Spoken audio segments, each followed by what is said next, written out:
The governor's ball is more important than your cancer treatments. Find someone else to watch your kids, my mother snapped, her voice slicing through the hospital consultation room like a knife. I sat frozen, clutching my phone with trembling fingers as the oncologist's diagnosis still rang in my ears. Stage 3 breast cancer. Aggressive treatment needed immediately. My name is Megan Sullivan, 34 years old, and for as long as I can remember, I've been the family disappointment. The black sheep who never quite measured up to my parents' expectations or my younger brother Ryan's achievements. Now, sitting in Boston Memorial Hospital on a crisp autumn afternoon, I faced the battle of my life. Not just against cancer, but against the crushing realization that the people who should care the most had once again abandoned me when I needed them most. Before we jump back in, tell us where you're tuning in from, and if this story touches you, make sure you're subscribed. Because tomorrow, I've saved something extra special for you. The oncologist, Dr. Patel, had stepped out momentarily to give me privacy after delivering the devastating news. My 4-year-old twins, Ellie and Noah, were coloring quietly in the corner, blissfully unaware that their mother's world had just imploded. Their innocent faces, so like their father's, made my heart constrict with fear. What would happen to them if the treatment didn't work? Who would care for them during my weeks of chemotherapy and radiation when I'd be too sick to function?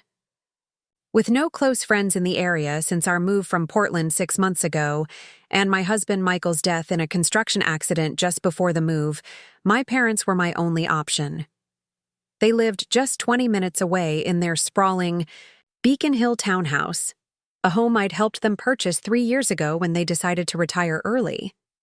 Every month without fail, despite my own financial struggles as a freelance graphic designer and single mother, I sent them $2,200 to help with their mortgage and country club membership.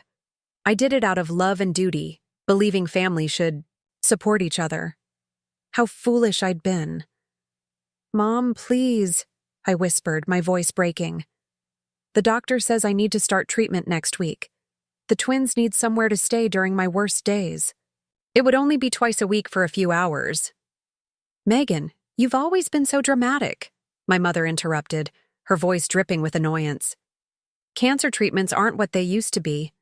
My friend Diane's cousin had breast cancer and she barely missed a day of golf. You're making this sound like the end of the world."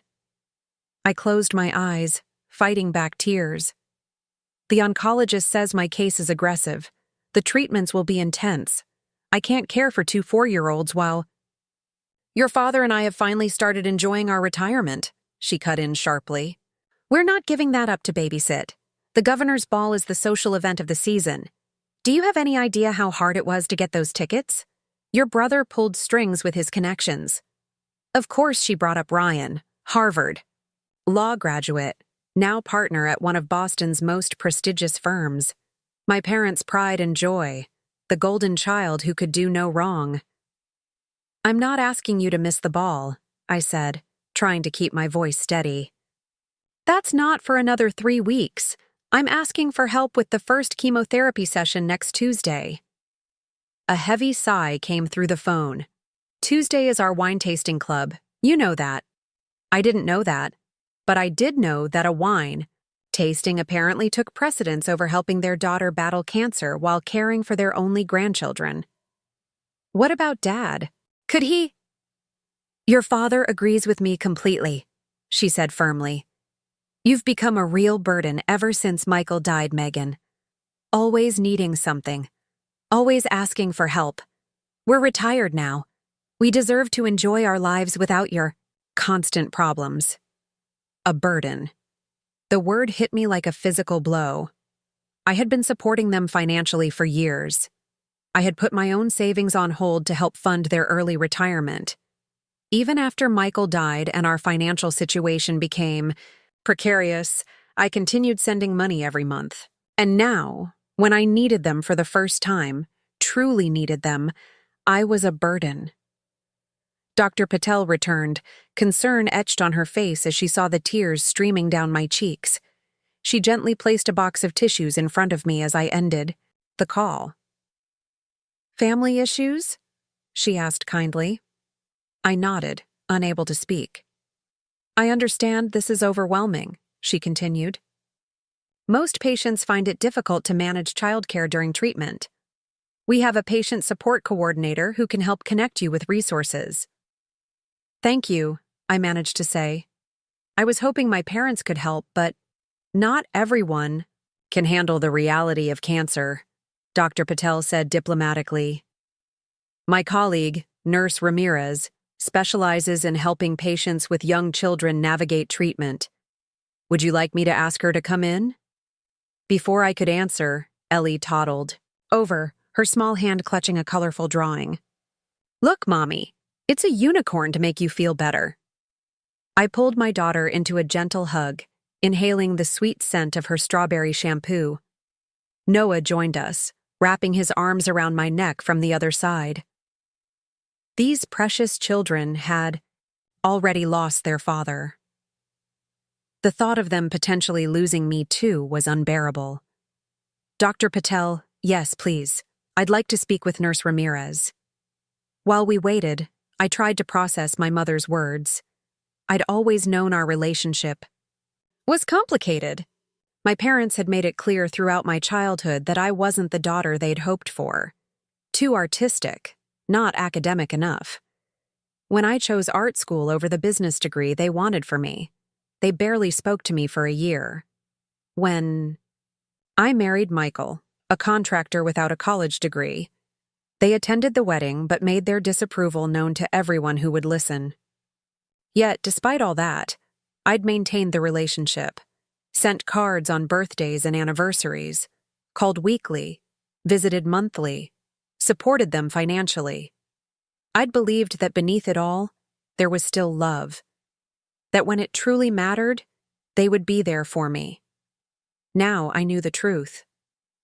Nurse Ramirez arrived, a warm, motherly woman with kind eyes and a gentle smile. She sat with me for over an hour, explaining options I hadn't known existed. A local organization called Cancer Care Companions provided volunteer childcare for patients during treatment days. There was a support group specifically for single parents with cancer that offered practical help as well as emotional support. The hospital itself had a partnership with a nearby daycare that offered subsidized rates for patients' children. "You're not alone in this, Megan," Nurse Ramirez assured me, patting my hand. "Many of our patients face similar challenges. We can help you create a practical plan for the twins while you focus on getting better." For the first time since receiving my diagnosis, I felt a glimmer of hope. I might not have my parents' support, but there were people willing to help, strangers who showed more compassion than my own family. As we gathered our things to leave, my phone buzzed with a text from my mother. "Your father and I have discussed. We can watch the twins for 2 hours next Thursday while you go to your appointment, but you'll need to drop them off with activities to keep them occupied. We have plans later that day." I stared at the message, a strange calm settling over me. 2 hours, on Thursday, when my first treatment was scheduled for Tuesday, and only if I provided entertainment. The twins were their only grandchildren, yet they treated them like inconvenient visitors. Something shifted inside me in that moment. A lifetime of seeking approval, of making excuses for their behavior, of prioritizing their needs above my own. It all crumbled away, leaving clarity in its place. I showed Nurse Ramirez the text. "I think I'll take you up on those resources," I said quietly. "All of them." As the twins and I walked out of the hospital into the crisp autumn air, Ellie looked up at me with her father's earnest brown eyes. "Are we going to Grandma and Grandpa's house?" "No, sweetheart," I replied, feeling lighter despite the circumstances. "We're going to build our own support team, and it's going to be amazing." That evening, after tucking the twins into bed with extra kisses and reassurances that everything would be okay, I collapsed onto my sofa, the weight of the day finally crashing down on me. The modest 2-bedroom apartment we'd rented after moving to Boston felt both too small and too empty. Family photos lined the walls, constant reminders of what we'd lost and what we stood to lose. I ran my fingers over my favorite picture of Michael and me at Acadia National Park, taken just weeks before the accident that took him from us. His warm smile and steady presence had been my anchor for 9 years. Preparing and narrating this story took us a lot of time, so if you are enjoying it, subscribe to our channel. It means a lot to us. Now back to the story. We'd met during my final year of art school when his construction company was renovating the campus gallery. He'd asked thoughtful questions about my thesis exhibition, genuinely interested in my artistic process when most people just made polite small talk. Within a year, we were married, much to my parents' dismay. "He's just not our kind of people." "Megan," my mother had said with that pinched look she reserved for disappointments. "No education, no family connections. What could he possibly offer you?" What Michael offered was unconditional love, something I'd never experienced from my own family.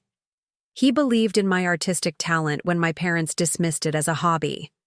He celebrated my small freelance design victories when they asked why I hadn't pursued something more substantial. With Michael, I never felt like I was failing to measure up. When the twins were born 4 years ago, my parents' reaction had been characteristically lukewarm. They visited once, complained about the small Portland apartment we were living in, and left early because the babies were too fussy. They sent expensive gifts occasionally, always with a note mentioning the cost, but showed little interest in actually knowing their grandchildren. After Michael's death, I'd moved us to Boston, partly to be closer to my parents, naively believing that tragedy might soften their hearts. The first few weeks seemed promising. They invited us for dinner twice. My father even played with the twins for a whole 15 minutes. My mother helped me find our apartment, though she repeatedly commented on how quaint and modest it was compared to what Ryan provided for his family. I'd been supporting my parents since their early retirement 3 years ago, when my father decided he'd had enough of corporate life at 62. They had savings, but not enough to maintain their accustomed lifestyle, especially after they purchased the Beacon Hill townhouse that my mother had coveted for years. When they mentioned their financial concerns, I'd immediately offered to help. Michael and I had been doing well, his construction business was thriving, and my freelance client list was growing. "Just temporarily," my father had said, "until our investments mature." That temporary arrangement had continued even after Michael died, and my own financial situation became precarious. Each month, I transferred $2,200 to their account before paying my own bills.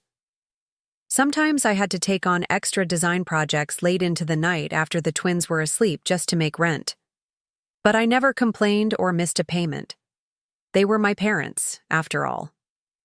Now, as I scrolled through my bank account on my phone, the regular transfer to my parents scheduled for tomorrow seemed absurd in light of the medical bills looming in my future. Cancer treatment wasn't cheap, even with insurance.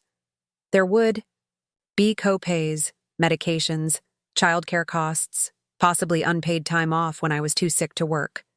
Every dollar would matter. My finger hovered over the cancel transfer button, but years of conditioning made me hesitate.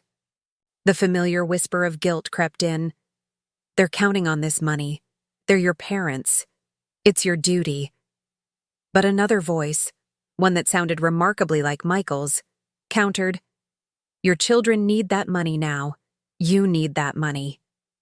It's time to put yourself first."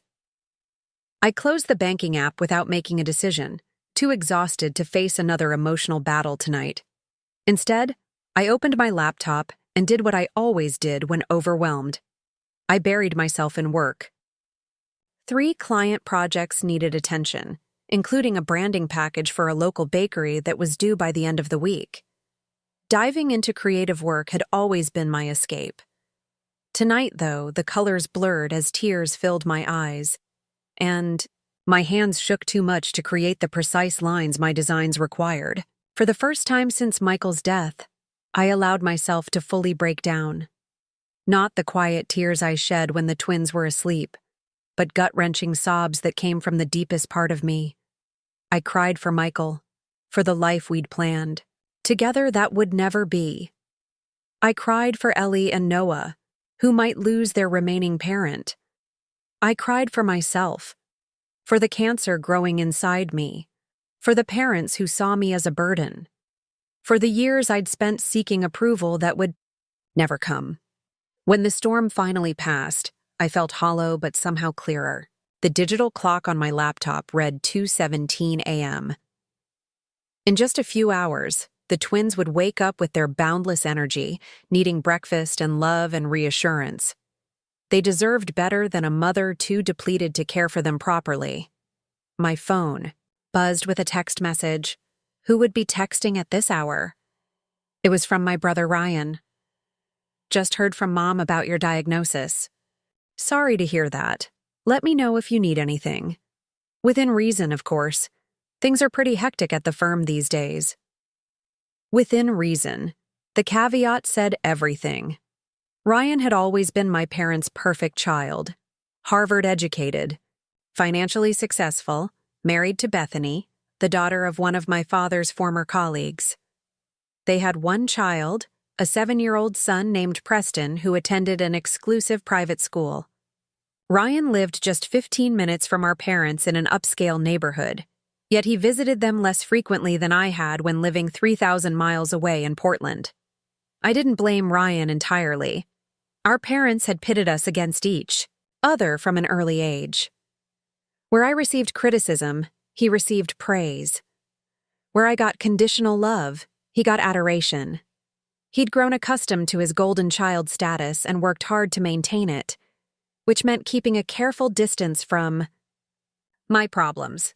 I started to type a polite, non-committal response, then stopped myself. Why continue the charade? Instead, I wrote, I need someone to watch the twins during my first chemo treatment on Tuesday.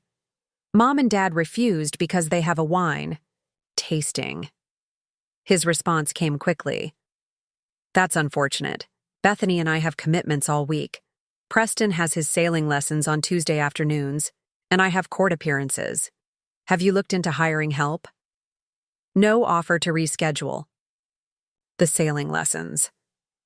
No suggestion that Bethany, who didn't work outside the home, might assist. Just a deflection that placed the responsibility firmly back on my shoulders. Thanks anyway, I replied, not bothering to hide my disappointment. I closed my laptop and walked quietly to the twins' bedroom, needing to see their peaceful sleeping faces. Noah was sprawled across his bed, one arm flung dramatically over his head just like Michael used to sleep. Ellie was curled into a tight ball, clutching her stuffed elephant. Their matching auburn curls, Michael's contribution to their genetic makeup, spread across their pillows. These beautiful children deserved a fighting chance to keep their mother. I deserved a fighting chance to see them grow up. And that meant making radical changes, starting now. I returned to the living room, reopened my banking app, and without further hesitation canceled the scheduled transfer to my parents. Then I went further, removing the recurring payment entirely from my account. The sense of relief was immediate and powerful, like putting down a heavy burden I'd carried for years. Next, I opened my email and wrote to my 3 most reliable clients, explaining my situation and letting them know I might need flexibility with deadlines during my treatment. It was terrifying to show vulnerability, to admit I couldn't handle everything perfectly, but also strangely liberating. Finally, I created a new document on my laptop titled Cancer Battle Plan. In it, I listed everything I would need to navigate the coming months: childcare during treatments and recovery days, meal preparation when I'm too sick to cook, transportation to and from medical appointments, financial resources and assistance.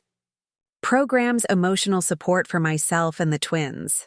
Looking at the list, I realized that for years I'd been giving what I most needed: support, compassion, financial help, to people who couldn't or wouldn't reciprocate. It was time to redirect those resources to where they were truly needed: my children and my health. As dawn broke over Boston, painting the sky in soft pinks and golds outside my window, I made a promise to myself and to my sleeping children. This cancer might take my hair, my energy, and my strength for a time, but it would not take my dignity. My parents' rejection had broken something inside me, but in that brokenness, I found a resolution I'd never known I possessed.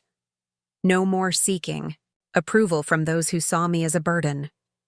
No more sacrificing my needs and my children's needs for people who gave nothing in return. No more financial support to those who refused emotional support when it mattered most. The road ahead would be difficult. But for the first time since the doctor had uttered the word cancer, I felt a spark of determination ignite within me. I would find a way through this, with or without my family's help. Most likely without. The morning after my diagnosis brought no reprieve. I awoke to the twins jumping on my bed, their energy a stark contrast to my exhaustion after a night of little sleep and emotional turmoil. I forced a smile for their sake, tucking away my fears behind the practiced mask of motherhood. "Pancakes, Mommy! You promised pancakes!" Noah reminded me, his face alight with the simple joy only a 4-year-old can possess. "With blueberry faces," Ellie added solemnly, as though this detail was of critical importance. And to her, it was. So I made pancakes with blueberry faces, poured apple juice into their favorite cups, and maintained the rhythm of our normal morning routine. Children thrive on consistency, the parenting books all said, especially children who have already experienced the seismic shift of losing a parent. I was determined to provide that stability for as long as possible, even as my own life tilted on its axis. As they ate, I checked my phone. 3 missed calls from my mother, a text from my father, and an email notification from the hospital, with pre-treatment instructions. I ignored my parents' attempts at contact, focusing instead on the medical information I would need to review later. After breakfast, I settled the twins with their toys in the living room while I made a crucial call to Nurse Ramirez. She answered on the second ring, her voice as warm and reassuring as it had been in person. "Megan, I'm glad you called. I've been thinking about your situation, and I have some additional resources that might help." For the next 20 minutes, she walked me through options I never knew existed.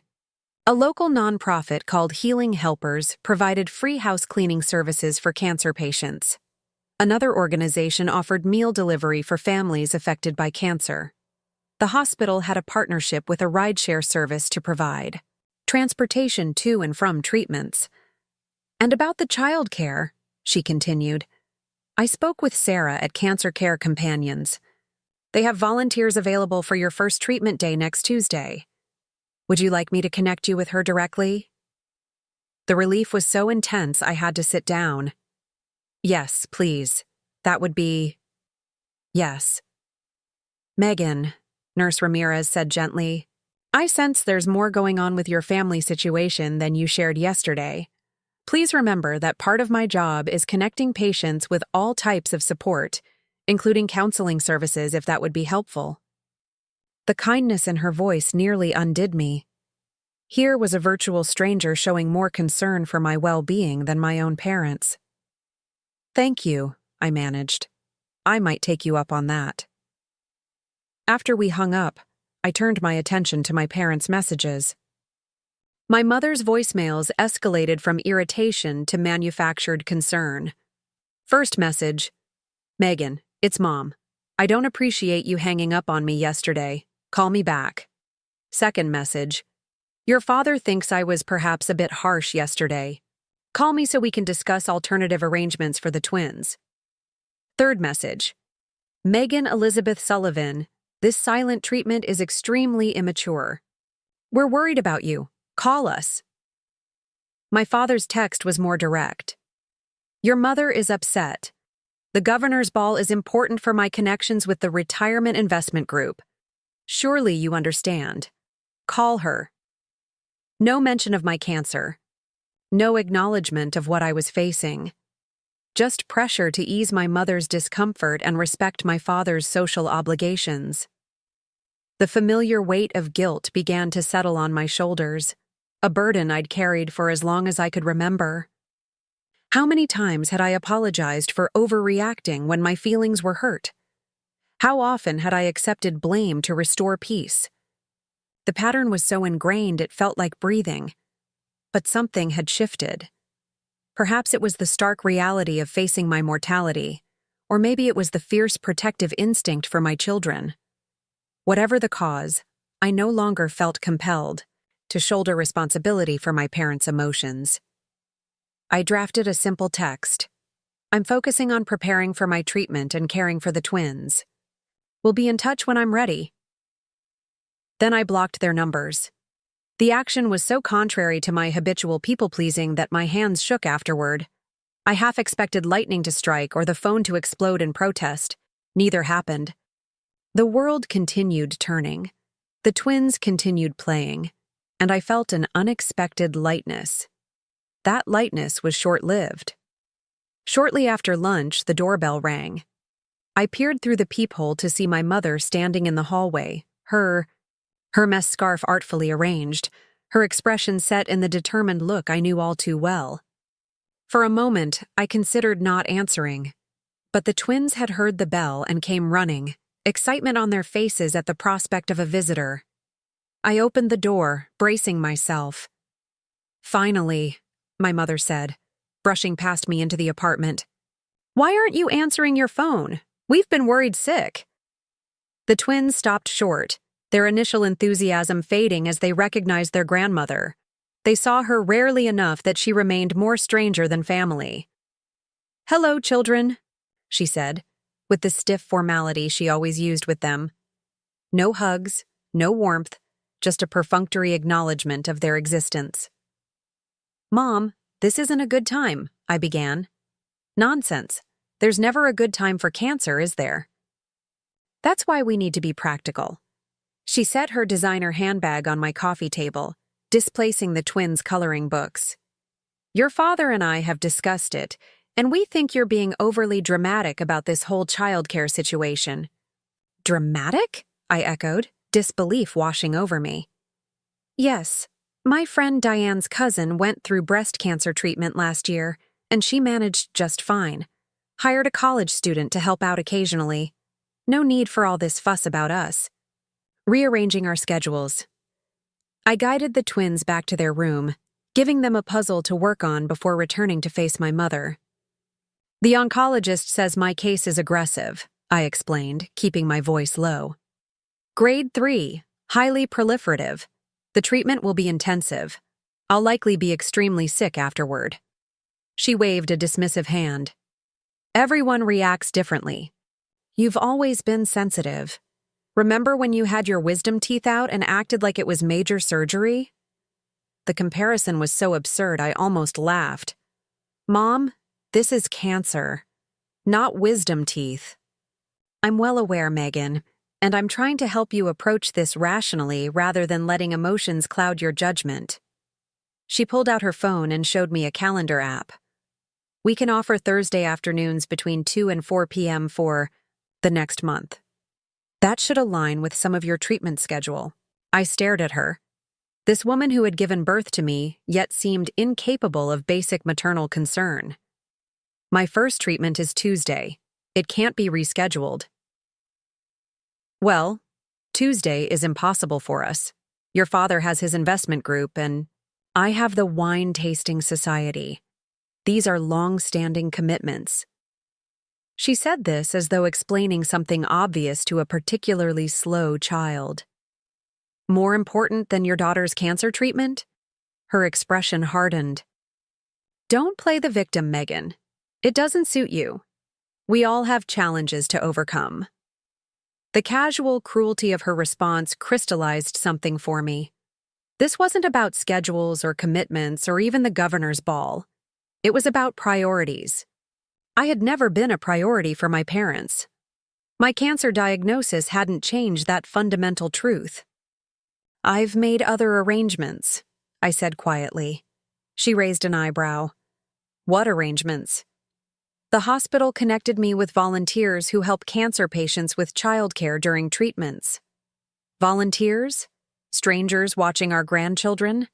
Her voice rose sharply. What will people think? That we can't handle our own family matters? And there it was, her true concern.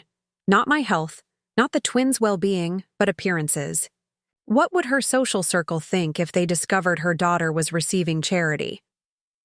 I don't care what people think, I replied. I care about getting through this treatment so I can be there for my children. This is about the money, isn't it? She asked suddenly. Your father noticed you didn't make this month's transfer.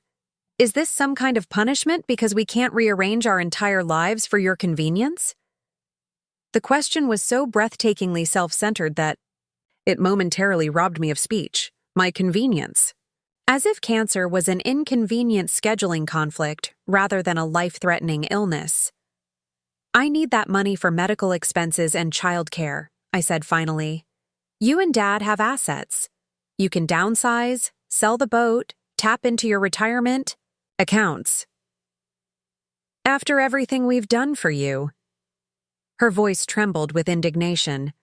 This is how you repay us? By abandoning us financially when we've come to depend on your support? What exactly have you done for me? I asked, the question emerging from some long-buried place inside me. When have you ever put my needs before your own? She recoiled, as if slapped. We gave you life. We provided for you. We paid for that art school nonsense even though we knew it was a waste of money. We attended your wedding to that contractor despite our reservations.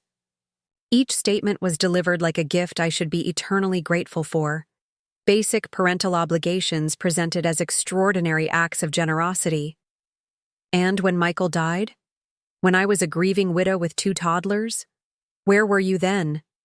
We helped you find this apartment, she countered defensively. You made 3 phone calls and complained about every place we looked at. The memories surfaced with painful clarity. You visited once after we moved in, stayed for 45 minutes, and left because the twins were too energetic. Children need discipline, Megan. You've always been too permissive with them. I took a deep breath, feeling strangely calm in the face of her criticism. I think you should leave now. We're not finished discussing this financial situation, she insisted. Yes, we are. I can't afford to support you anymore. Not financially and not emotionally. I need all my resources for my children and my health right now. She gathered, her handbag radiating righteous anger. Your father will be hearing about this. Don't expect us to bail you out when those medical bills start piling up. The irony of her threat was almost comical. They had never bailed me out of anything. It had always been the other way around. As she reached the door, she turned with one parting shot. When you come to your senses and realize you need us, don't expect us to drop everything. We have lives too, Megan. The door closed behind her with a decisive click. I stood motionless in the sudden silence, processing what had just happened. For the first time in my adult life, I had set a boundary with my mother and held firm. The expected tsunami of guilt didn't materialize. Instead, I felt an unfamiliar sense of self-respect blooming in my chest. From the bedroom doorway came a small voice. Mommy? Is Grandma mad at us? I turned to see Ellie watching me, her expression worried. Noah stood behind her, clutching his favorite stuffed dinosaur. I knelt down, opening my arms. They rushed into my embrace, seeking the reassurance children should never have to question.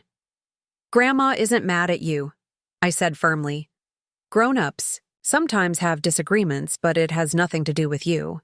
I love you both more than anything in the world. More than the moon? Noah asked, our familiar bedtime exchange. More than the moon, the stars, and all the planets combined, I answered, kissing the top of his head. As I held my children close, I realized that the heaviest burden I'd been carrying wasn't cancer. It was the weight of seeking approval and love from people constitutionally incapable of giving it freely. That burden, at least, I could choose to set down.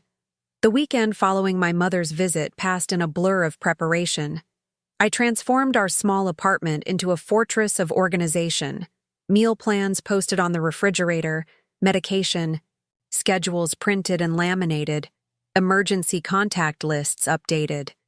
If I couldn't control the cancer invading my body, I could at least control how I prepared to fight it. The twins sensed the shift in our household, despite my efforts to maintain normalcy. They clung a little tighter, asked for one more bedtime story, watched me with solemn eyes when they thought I wasn't looking. Children are remarkably perceptive, especially to a parent's distress. On Monday afternoon, I received a call from Sarah at Cancer Care Companions, confirming that a volunteer named Katie would arrive at our apartment at 7:30 the next morning to watch the twins during my first chemotherapy session. Katie is wonderful with children, Sarah assured me. She's been volunteering with us for 3 years and has extensive experience with preschool-aged kids. She's also undergone a background check and is CPR certified. The logistics were falling into place, but anxiety still gnawed at me.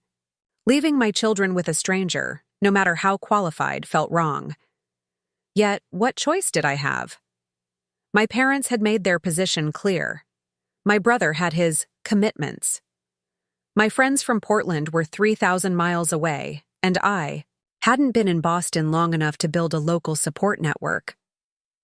That evening, as I tucked the twins into bed, I tried to explain what would happen the next day. "Tomorrow, Mommy has to go to the hospital for some special medicine," I said, keeping my voice light. "A nice lady named Katie is going to stay with you while I'm gone." "Why can't we come too?" Noah asked, his lower lip trembling slightly. "The hospital isn't very fun for kids," I explained. "Lots of waiting in boring rooms, but Katie is bringing some really cool games to play here." "Is your medicine because you're sick?" Ellie asked, her perceptiveness catching me off guard. I'd consulted with Dr. Patel about how much to tell them. She'd advised honesty, but in age-appropriate terms. "Yes, sweetie. Mommy has something called cancer in her body. The medicine will help fight it, but it might make me feel tired for a while." "Like when I had strep throat?" Noah asked, searching for something familiar to relate to. "Kind of like that, yes." "Will you get better?" Ellie's question hung in the air, heavy with implications a 4-year-old shouldn't have to contemplate. "The doctors are going to do everything they can to make me better," I promised, choosing my words carefully. "And I'm going to fight really hard." They seemed satisfied with this answer, their young minds unable to fully grasp the gravity of the situation. In some ways, their innocence was a blessing. "Can we make you cards for when you get home?" Ellie suggested, always the nurturer.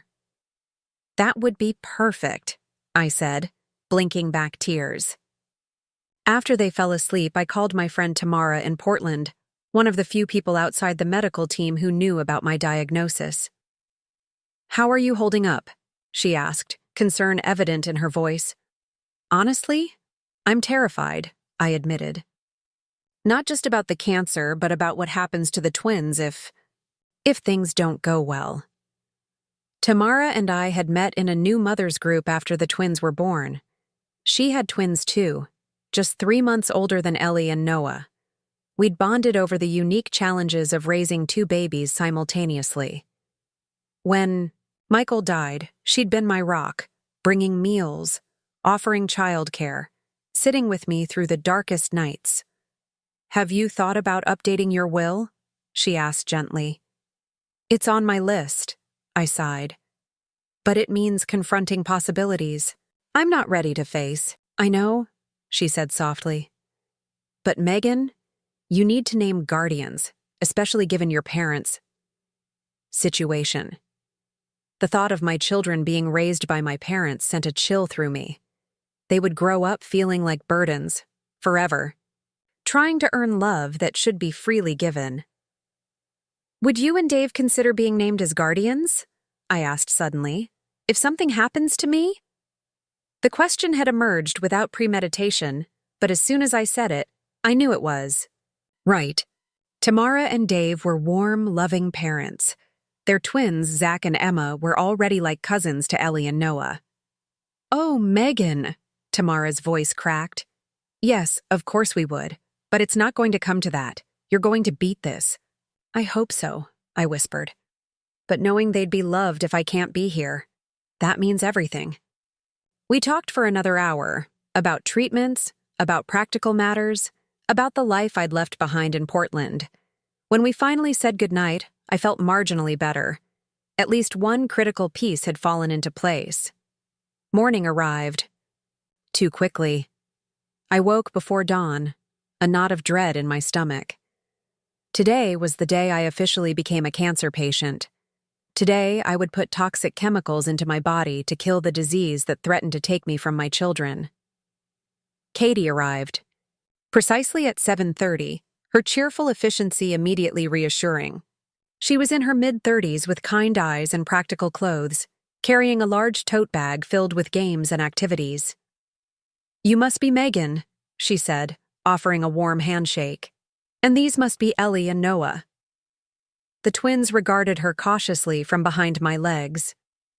Stranger anxiety had intensified since Michael's death, another manifestation of their fear of loss.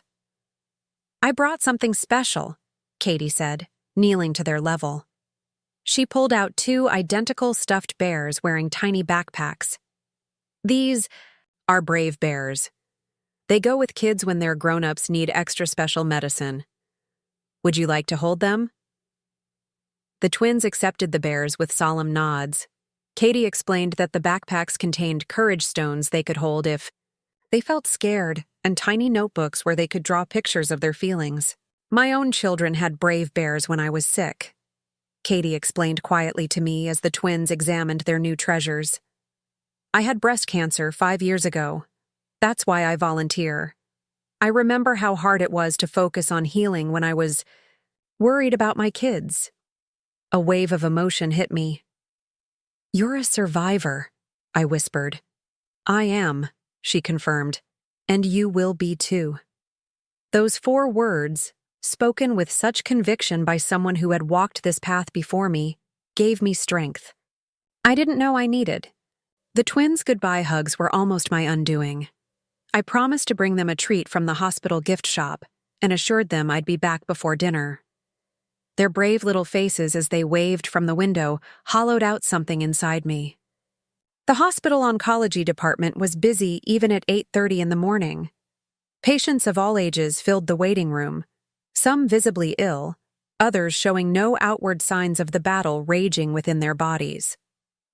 I checked in and was directed to a small cubicle where a nurse reviewed my treatment plan. "Dr. Patel ordered a standard ECT regimen," she explained. "Today you'll receive the EC portion, epirubicin and cyclophosphamide.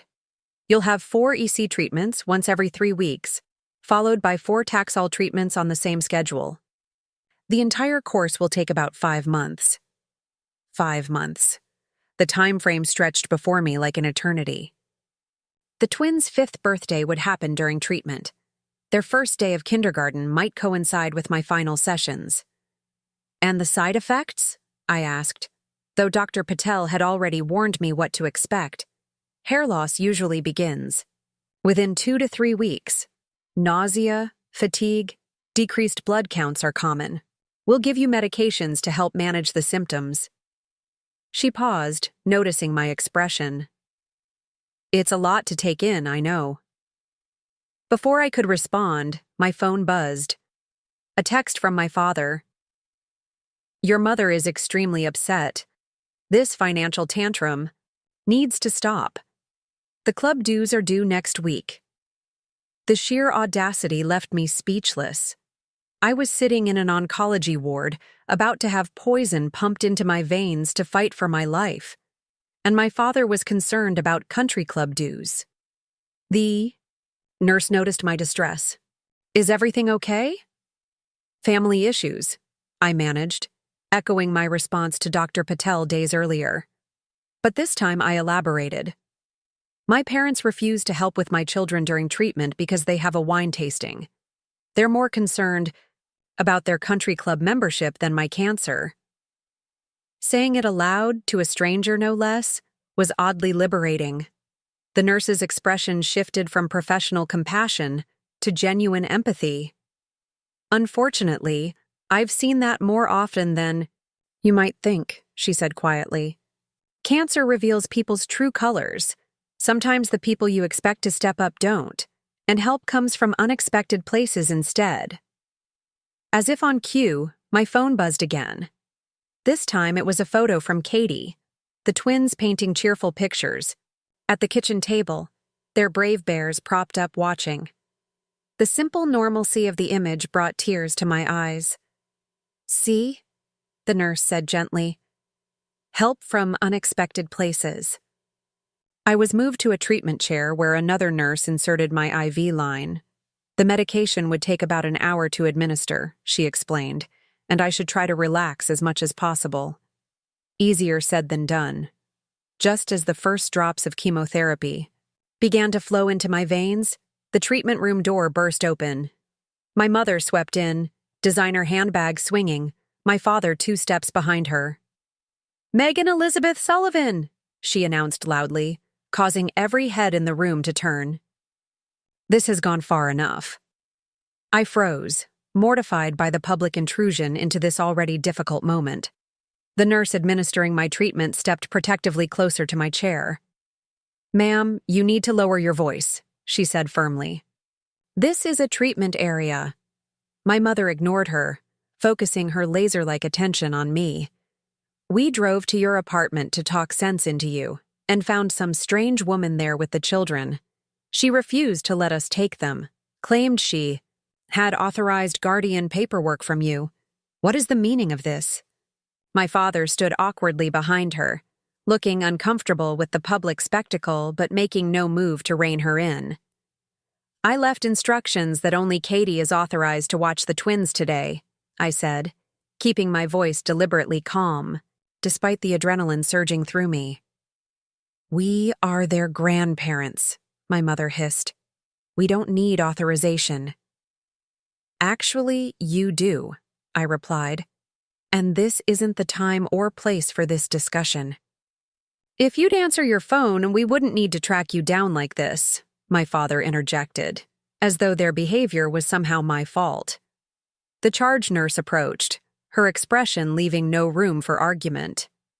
"I need to ask you both to leave immediately. We have patients here with compromised immune systems. If you don't leave voluntarily, I'll call security." My mother drew herself up indignantly. "Do you know who we are? My husband is—" "Mom," I interrupted, a lifetime of conditioning crumbling in an instant. "I don't care who you are. I don't care about the wine tasting or the governor's ball, or the country club dues. Right now, I'm fighting for my life, and you're creating a scene in the one place I need peace. Please leave." My father's face reddened. "After everything we've done for you? What exactly have you done?" The question emerged louder than I intended, fueled by fear and grief and years of accumulated hurt. "When have you ever put my needs first? When have you ever shown up for me when it wasn't convenient for you?"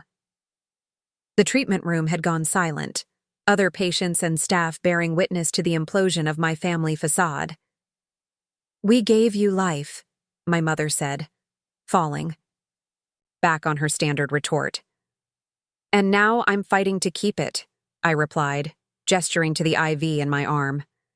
"Without your help." The charge nurse stepped between us. Her professional demeanor masking barely contained anger. "That's enough. Security has been called. I suggest you leave before they arrive." My mother's face contorted, with indignation, but something in the nurse's expression must have gotten through to her. She gripped my father's arm. "Come, Robert. We're clearly not wanted here." "The monthly transfer," my father began, but my mother tugged him toward the door. "We'll discuss that later," she hissed, her embarrassment at being publicly confronted, finally outweighing her determination to make demands. As they left, my father glanced back, his expression a complex mixture of anger and something else, perhaps a flicker of shame. But he said nothing, following my mother out of the treatment room without another word. The silence that followed their departure was deafening. I became acutely aware of the other patients watching me, their faces reflecting sympathy, secondhand, embarrassment, and in some cases, knowing recognition. How many of them had discovered, as I was discovering, that illness revealed the true nature of relationships? "I'm so sorry about that," I said to no one in particular, feeling my face flush with humiliation. The woman in the next chair reached over and patted my hand. "Honey, my ex-husband sent me divorce papers while I was having my port inserted. You've got nothing to apologize for." A ripple of subdued laughter broke the tension, and gradually the treatment room returned to its previous state of quiet activity. The nurse adjusted my IV, checking that the disruption hadn't affected the flow of medication. "Are you okay?" she asked softly. I wasn't sure how to answer. Physically, the chemotherapy hadn't yet triggered any adverse reactions. Emotionally, I felt like I'd been through a hurricane. But beneath the turmoil was something unexpected, a sense of clarity. "I think I will be," I replied. As the medication continued to drip into my veins, I pulled out my phone and sent a text to Katie. "Are the twins okay? My parents didn't upset them, did they?" Her response came quickly. "They're fine. Your parents didn't get past the front door. The twins are making you recovery cards and haven't mentioned the incident." Relief washed over me. At least my children had been spared the ugliness of that confrontation. I spent the rest of my treatment time making notes on my phone. Practical, actionable items that needed immediate attention. Contact a lawyer about formally designating Tamara and Dave as the twins' guardians in case the worst happened. Change. The locks on my apartment. Inform the twins' preschool that my parents were not authorized to pick them up under any circumstances. Close any remaining joint accounts I might still have with my parents from my college days. Redirect the automatic payments I'd been making to my parents to a dedicated medical expense account instead. Each decision felt radical, yet necessary. My parents had shown me exactly who they were, not just today, but consistently throughout my life. I'd simply been too conditioned to accept their behavior as normal to recognize it. After my treatment was complete, the nurse provided detailed instructions for managing side effects. "The first 48 hours are often the most challenging," she explained. "The anti-nausea medication should help, but you'll likely feel extremely fatigued. Do you have someone who can stay with you tonight?" I thought of Katie, who had already given so much of her day. "I'll be all right. The twins are pretty self-sufficient for their age." The nurse frowned. "Megan, you shouldn't be alone with small children tonight. The side effects can come on suddenly and be quite severe." Before I could respond, my phone rang. An unknown. "Local number," I answered cautiously. "Megan, this is Diana from the Cancer Support Group at Boston Memorial." Her voice was warm, with a slight southern accent. "Nurse Chen mentioned you might need some backup tonight after your first treatment. I'm a night volunteer with the Overnight Angels program." The hospital must have made arrangements without telling me. Part of me bristled at the presumption, but a larger part was simply grateful. "What's the Overnight Angels program?" I asked. "We're cancer survivors who stay overnight with patients after their first few treatments, especially those with young children or who live alone. I bring dinner, help with bedtime routines, and stay alert while you rest. I've been through ECT treatment myself, so I know exactly what you're facing." I hesitated. Letting a stranger into our home overnight was a big step. Yet I'd just witnessed how the people I'd known my entire life could betray my trust, while strangers had shown me nothing but kindness. "That would be really helpful," I admitted finally. "Thank you." Diana arranged to meet me at my apartment at 4:30, giving me time to get home and settle in before the side effects potentially hit. The nurse seemed satisfied with this plan and completed my discharge process. As I gathered my belongings, the woman from the next chair, the one whose ex-husband had served her divorce papers, handed me a business card. "I run a support group for single parents with cancer," she explained. "We meet Thursdays at the community center on Maple Street. If you need people who actually understand what you're going through, we're there." Her name was Pauline, and something in her direct gaze told me she'd walked miles in shoes similar to mine. I thanked her and tucked the card into my wallet. The hospital provided transportation home, another service I hadn't known existed until today. The driver, an older gentleman named Hector, shared that his wife had survived breast cancer 15 years earlier. "Toughest fighter I ever met," he said proudly. "She's running marathons now at 68. Every cancer survivor story felt like a lifeline, a promise that there could be an after to this current nightmare. When I arrived home, Katie and the twins had transformed our small living room into a welcome party. A hand-painted banner proclaimed, "We love you, Mommy," in wobbly preschool lettering. The twins had made dozens of cards, each one covered in hearts, rainbows, and stick figures of our family. "Surprise!" they shouted in unison when I walked through the door. Their excitement was tempered with careful gentleness, as though they instinctively understood I was fragile today. Katie had prepared a simple lunch that appealed to both adult and preschool palates. As we ate, she quietly explained what had happened with my parents. "They demanded I let them take the twins to their house," she said, keeping her voice low so the children wouldn't hear. "When I explained I was only authorized to care for them here, your mother became unpleasant. Your father tried to offer me money to look the other way while they took the kids." My appetite vanished. "I'm so sorry you had to deal with that." Katie shook her head. "Don't apologize. Unfortunately, it's not uncommon in my volunteer work. Family dynamics can get complicated around serious illness." She hesitated before adding, "I hope you don't mind, but I called our organization's legal counselor after they left. She suggested you might want to consider a temporary restraining order, given their attempt to remove the children against your wishes. A restraining order against my own parents." The suggestion should have felt extreme, but after their behavior at the hospital, it seemed like a reasonable precaution. "I'll think about it," I promised. And I would, once I had the energy to process one more emotional upheaval. Katie stayed until Diana arrived, ensuring a smooth transition. The twins were initially wary of another stranger in our home, but Diana won them over with her gentle humor and a small gift. Matching constellation, nightlights for their bedroom. "The stars kept me company during my toughest nights," she told them. "Now they can watch over you, too."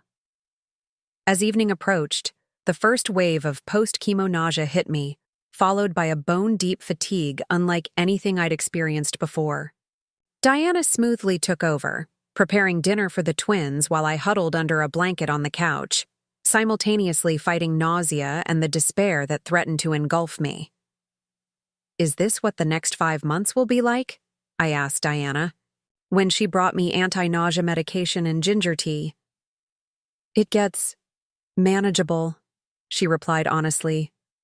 "Not easier exactly, but you develop routines. Your body learns what to expect, and you discover reserves of strength you never knew you had." She helped me to bed after the twins were asleep, promising to check on me hourly and handle any nighttime wake-ups from the children. As I drifted in and out of uneasy sleep, fragments of the day replayed in my mind. My parents' intrusion at the hospital, the kindness of strangers, the twins' carefully made welcome signs. In the hazy space between wakefulness and dreaming, a moment of perfect clarity arrived.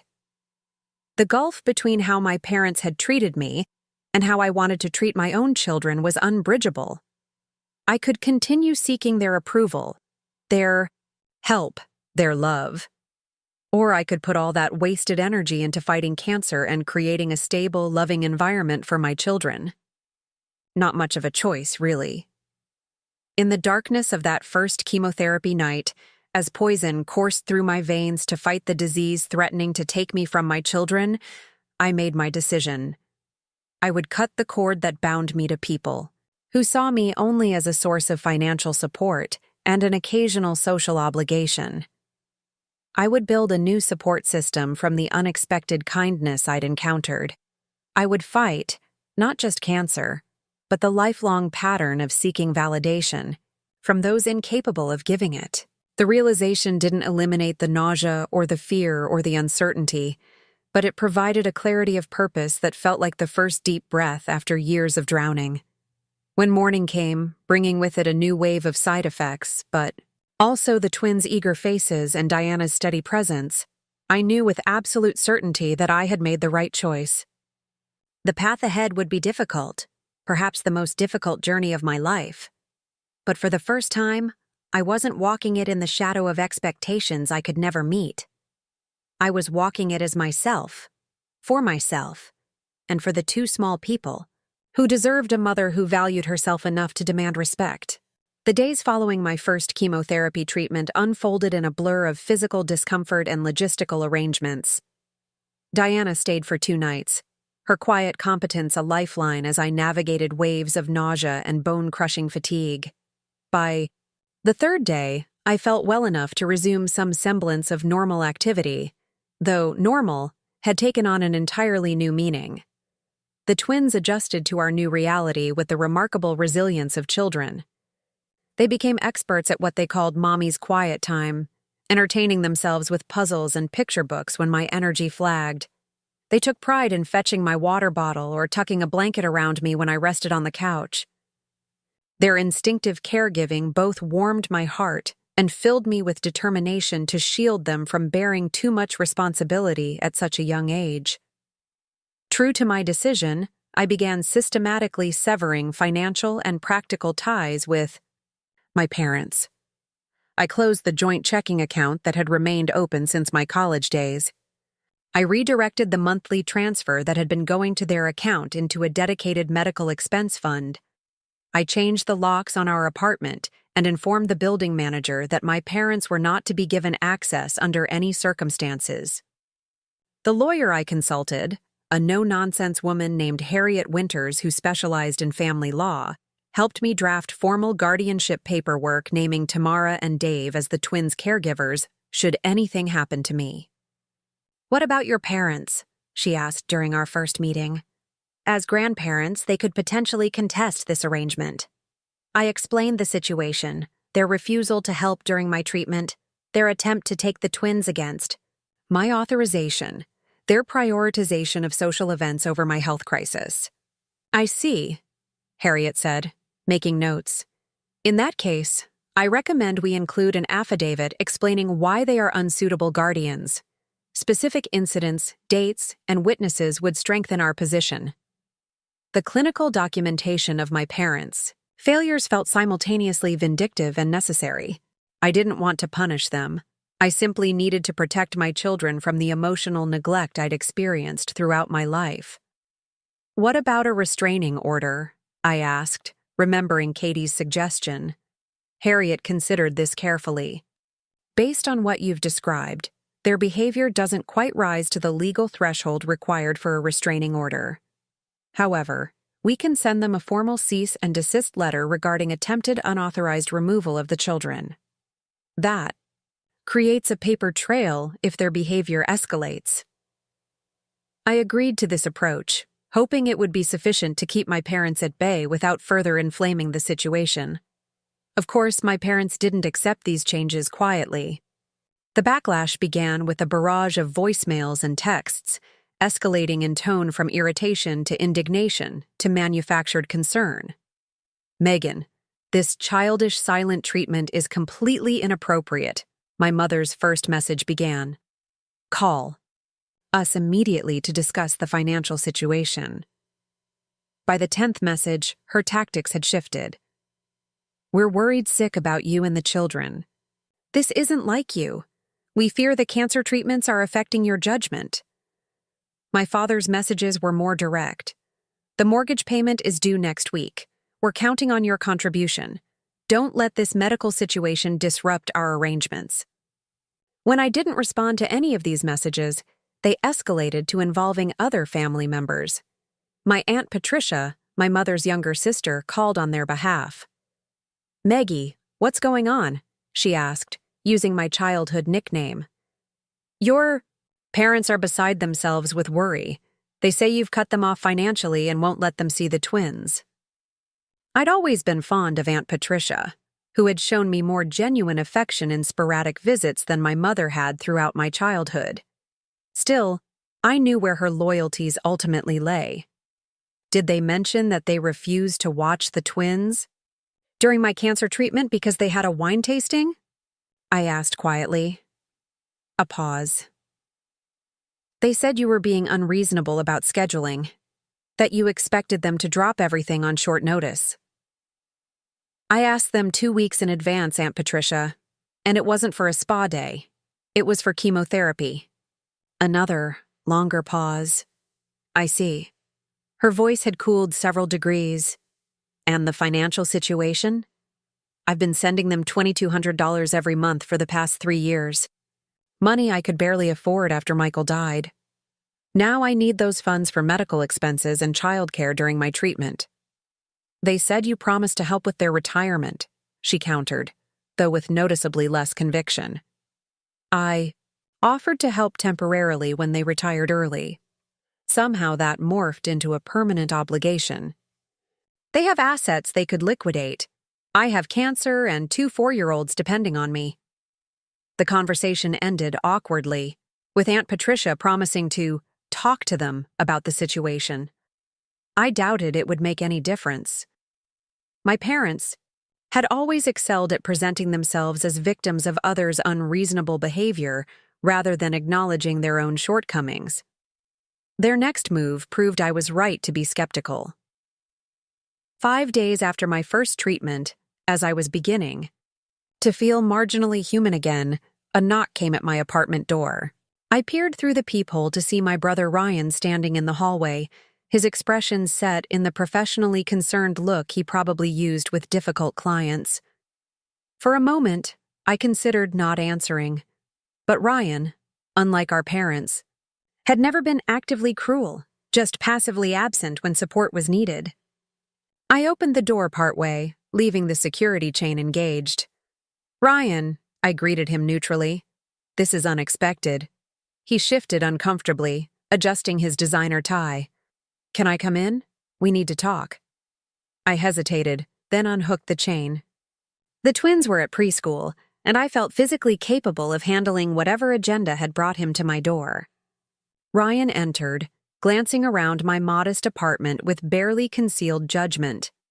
As always, he was impeccably dressed in what I recognized as an expensive suit, his Harvard Law School cufflinks prominently displayed. "Mom and Dad are pretty upset," he began without preamble. "I imagine they are," I replied, gesturing for him to sit at the small dining table while I remained standing. A subtle power play I'd learned from watching him in action over the years. "They said you've cut them off financially without warning. Dad says they might lose the house." "They won't lose the house, Ryan. They have options. They can downsize, sell the boat, liquidate some investments. They just don't want to adjust their lifestyle." He frowned. "Still, you made a commitment to them. They planned their retirement around your support." "A temporary commitment that somehow became permanent," I corrected. "And now I have cancer. My priorities have to be my medical treatment and caring for the twins." "About that," he said, his expression softening artificially. "Mom and Dad are concerned about your ability to care for the children during treatment. They think the twins would be better off staying with them until you're well." The audacity was breathtaking. The same parents who couldn't be bothered to watch them for a few hours during my treatment because they had a wine tasting, Ryan, had the grace to look uncomfortable. They admit they mishandled that situation. They were caught off guard by your diagnosis. "Is that what they told you?" "Because I informed them 2 weeks before my treatment date. They chose the governor's ball and a wine tasting over helping their daughter during cancer treatment." Megan, be reasonable. They're not young anymore. Taking care of preschool-age twins is a lot to ask. I wasn't asking them to raise my children, just to watch them for a few hours while I received treatment that might save my life, I said, fighting to keep my voice steady. And now they want custody? Not custody, Ryan backpedaled. Just temporary care during your treatment. They're worried about the twins being exposed to strangers through these volunteer services you're using. I laughed without humor. The twins see our parents 3 or 4 times a year, usually for less than an hour. The strangers from the cancer support services have shown more genuine concern for their well-being in a week than Mom and Dad have in their entire lives. Ryan's expression hardened. The veneer of familial concern slipped, revealing the attorney underneath. They've asked me to look into their legal options. As grandparents, they may have rights.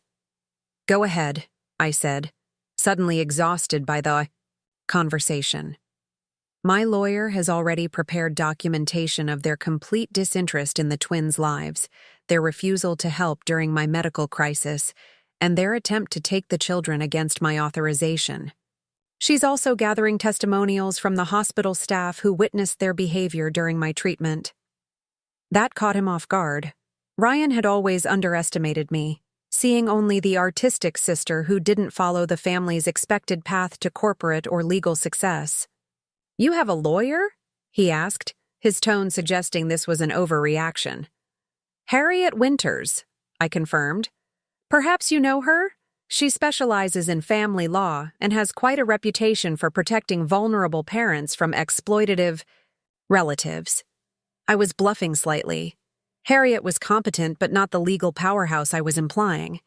Still, the name drop had its intended effect. Ryan's confident demeanor faltered. This doesn't need to become adversarial, he said, backtracking. We're family. Are we? I asked quietly. Because family supports each other during crisis. Family shows up, family doesn't demand money from someone fighting cancer. Ryan looked away, unable to meet my gaze. For a brief moment, I glimpsed what might have been shame beneath his polished exterior.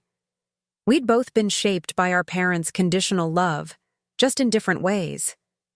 Where I had spent my life seeking approval I never received, Ryan had contorted himself to fit their expectations, sacrificing authenticity for acceptance. You should go, I said, suddenly aware that my limited energy was draining rapidly. Tell Mom and Dad whatever you want, but the answer is no. No to financial support, no to any custody arrangement, no to their attempts to control me through guilt and manipulation. He stood, straightening his jacket with an automatic gesture. They won't accept this, you know. Mom, especially. That's not my problem anymore, I replied. As I showed him to the door, a wave of dizziness washed over me, a reminder that regardless of family drama, my body was engaged in a different kind of battle. Ryan noticed my sudden pallor. Are you okay? He asked, and for the first time there seemed to be genuine concern in his voice. Just side effects from the chemo, I said, steadying myself against the wall. I'll be fine. He hesitated, his hand on the doorknob. Do you need anything? The question surprised me. In all our adult interactions, Ryan had never offered help of any kind. Nothing you're willing to give, I answered honestly. Something flickered across his face, regret perhaps, or recognition. But the moment passed quickly, and he nodded a curt goodbye before leaving. I sank onto the couch after he left, emotionally drained from the confrontation. My phone buzzed with a text from Diana, checking in as she had done daily since my treatment. Rough day? She asked, somehow intuiting my state from thousands of miles away. Family ambush, I replied. The usual demands and guilt tactics. Her response came quickly. Remember, your boundaries are not just for you, they're for the twins too. Stay strong. As I rested before picking up the children from preschool, I reflected on how the landscape of my life had shifted so dramatically in just a week. The people I'd been conditioned to depend on had revealed themselves as unreliable and self-serving, while virtual strangers had stepped forward with genuine support and practical help. The hardest part wasn't dealing with my parents' resistance to my newfound boundaries. It was confronting the years I'd wasted seeking their approval and acceptance. All that energy could have been directed toward building authentic relationships, instead of trying to earn conditional love from people constitutionally incapable of giving it. Cancer had stripped away the comfortable illusions I'd maintained about my family. The clarity was painful, but necessary. Like the chemotherapy destroying. Both cancerous and healthy cells in my body, this process of breaking ties was brutal, but potentially life-saving. When I picked up the twins that afternoon, their excited chatter about preschool adventures grounded me in what truly mattered. Their resilience in the face of so much loss and change was my inspiration. If these tiny humans could adapt to losing their father and then facing their mother's illness with such courage, surely I could withstand whatever pressure my parents and brother might exert. That evening, as we built a blanket fort in the living room, an activity that allowed me to rest while still engaging with the children, Noah looked up from his coloring book with a solemn expression. "Mommy, are Grandma and Grandpa mad at—" The question caught me off guard. "Why do you ask that, sweetie?" "They came to our house but didn't come in to see us," he explained. "And the lady who watched us didn't let them take us to their house." I chose my words carefully, mindful of how children interpret adult conflicts. Grandma and Grandpa and... I have some grown-up disagreements right now, but those have nothing to do with you or Ellie. They aren't mad at you. "Are they mad at you because you're sick?" Ellie asked, always perceptive beyond her years. "No, honey. They're upset about other things, grown-up things that are hard to explain." Ellie considered this, then nodded decisively. "They're not being very nice. When Sam at school was sick, his grandma came and made him soup and read him stories. Out of the mouths of babes."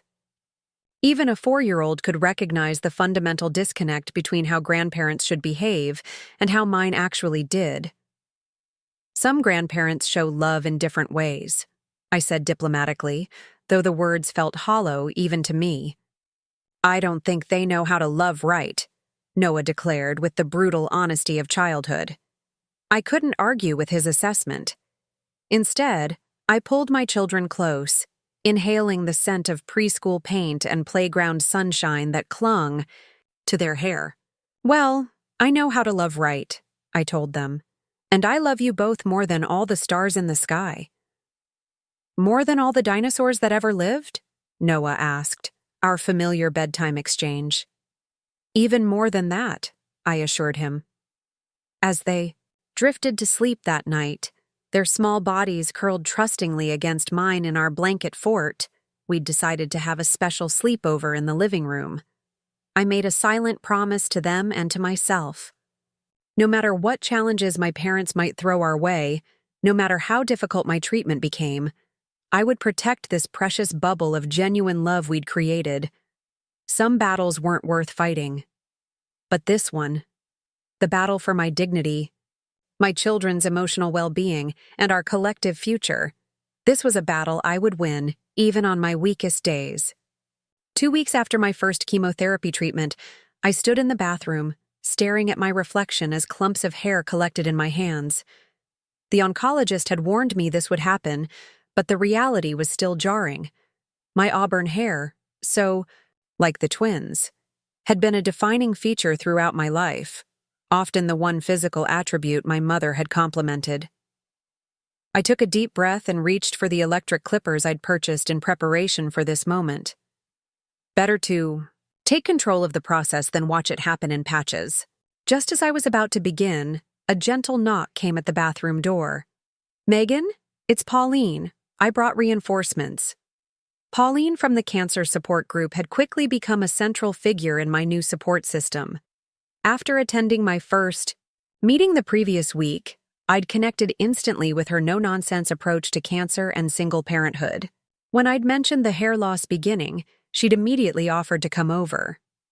I opened the door to find Pauline flanked by two other women from the support group: Tanya, a vivacious kindergarten teacher with colorectal cancer, and Beth, a quiet accountant who had recently completed treatment for lymphoma.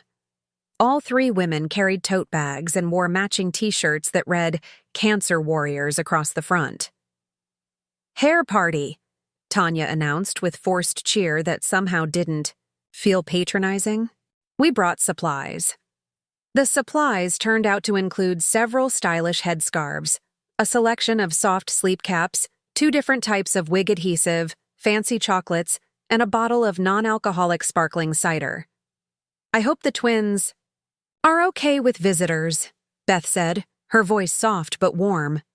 "We thought this might be easier with moral support." The thoughtfulness brought tears to my eyes. These women, who had their own battles to fight, had shown up for a relative stranger because they understood exactly what I was facing. "The twins are napping," I managed. Thank you." Pauline squeezed my shoulder. "No one should do this alone. It's a rite of passage for us cancer folks, but it doesn't mean it's easy." They set up what Tanya called a salon station on my small balcony, complete with a hand mirror, the clippers, and various styling products. "Options," Pauline explained. "You can go full buzz cut, try a pixie style first, or we can do a mohawk for fun before taking it all off. Your choice." The offhand way she presented these alternatives made what had felt like a traumatic loss suddenly seem more like a makeover adventure. "What did you do?" I asked her. "Mohawk," she grinned. "Took pictures for my kids. They thought it was hilarious, which made the whole thing less scary for them." That decided it. "Mohawk first, then buzz cut," I said. "The twins should be up soon. They might need to see me having fun with this before the big change." As Pauline expertly worked the clippers, Tanya poured glasses of sparkling cider and Beth arranged the headscarves by color. They shared their own hair loss stories, turning what could have been a moment of grief into something approaching a celebration. "My son called me alien mom for 3 months," Tanya laughed. "He thought it was the coolest thing ever." "My accounting clients didn't even recognize me," Beth added. "I got to hear what they really thought about their previous accountant, which was apparently me." By the time the twins woke up and wandered onto the balcony, I was sporting a purple-tinted mohawk, courtesy of some temporary color spray Tanya had brought, and feeling more empowered than I had in weeks. Ellie's eyes widened to saucers. "Mommy, your hair!" Noah's response was immediate and enthusiastic. "Awesome!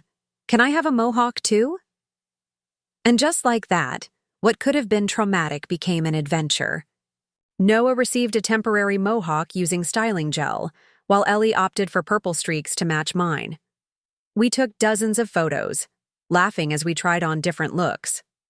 When it came time for the final buzz cut, the twins watched solemnly as the last of my hair fell away. Ellie reached out to touch my newly bare head. "It feels like Daddy's face when he didn't shave," she observed. The simple, innocent comparison to Michael brought a lump to my throat. "Does it look okay?" I asked. "Them. You look like a warrior," Noah declared confidently, a phrase he'd obviously picked up from our visitors' t-shirts. "The strongest, bravest warrior," Ellie agreed. After the twins returned to their play, Pauline helped me try on the various headscarves while Tanya cleaned up the hair clippings and Beth prepared a simple dinner for all of us. "How are you doing with everything else?" Pauline asked quietly. "Your parents still causing trouble?" I sighed. "They've been quieter since my brother's visit, but I doubt that will last. The lawyer sent them the cease and desist letter yesterday." "Good," she nodded approvingly. "Boundaries are essential during treatment. You need every ounce of energy for healing, not dealing with toxic family dynamics." "I still feel guilty sometimes," I admitted, "like I'm being a bad daughter." "You know what's interesting?" Tanya interjected, overhearing our conversation. "Cancer patients are the only people expected to manage everyone else's feelings about their illness. Can you imagine someone with a broken leg being told they're a bad child for not helping their parents move furniture? Her analogy made me laugh despite myself. When you put it that way. Exactly, Beth agreed, joining us. My therapist calls it the emotional labor of illness. It's exhausting and completely unfair. As we shared dinner and conversation, I realized how much I'd been missing this kind of connection. Since moving to Boston, I'd been so focused on establishing our new life and supporting my parents that I'd neglected to build friendships of my own. Now, faced with the fight of my life, these women had stepped into the void with practical help and emotional understanding that my biological family couldn't or wouldn't provide. Over the following weeks, my support network expanded in ways I could never have anticipated. Sarah from Cancer Care Companions coordinated a rotating schedule of volunteers to help with the twins during my treatment days. Pauline introduced me to other members of the Single Parents with Cancer group, creating a text thread where we could share resources, vent frustrations, or simply check in with people who truly understood. Diana continued to stay overnight after each treatment, her calm presence a balm during the worst of the side effects. She brought homemade bone broth that somehow stayed down when nothing else would, and taught me small energy conservation tricks she'd learned during her own treatment. Cancer is a full-time job, she observed one evening as she helped me organize my medication schedule. But it doesn't have to be a solitary one. Even my neighbors, whom I'd barely known beyond polite, nods in the hallway, began to offer assistance once word spread about my diagnosis. Mrs. Abernathy from apartment 3B, a retired elementary school teacher, volunteered to walk the twins to and from preschool on days when I was too fatigued. Mr. Chen from across the hall left containers of his wife's healing soup outside my door.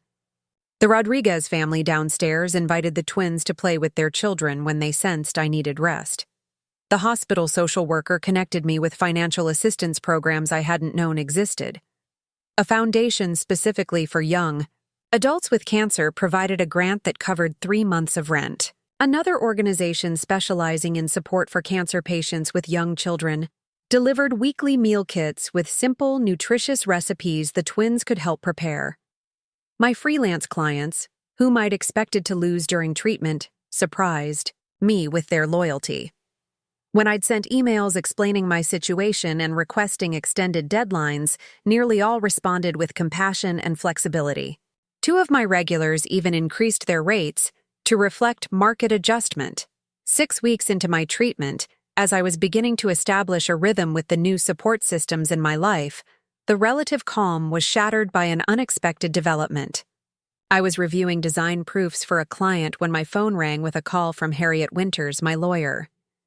"Megan, I've received some concerning documents I need to discuss with you immediately," she said, her typically measured voice tinged with urgency. "Your parents have filed for emergency grandparents' rights and temporary custody of the twins." The words hit me like a physical blow. "They've what?" "They're claiming you're medically unfit to care for the children during your treatment."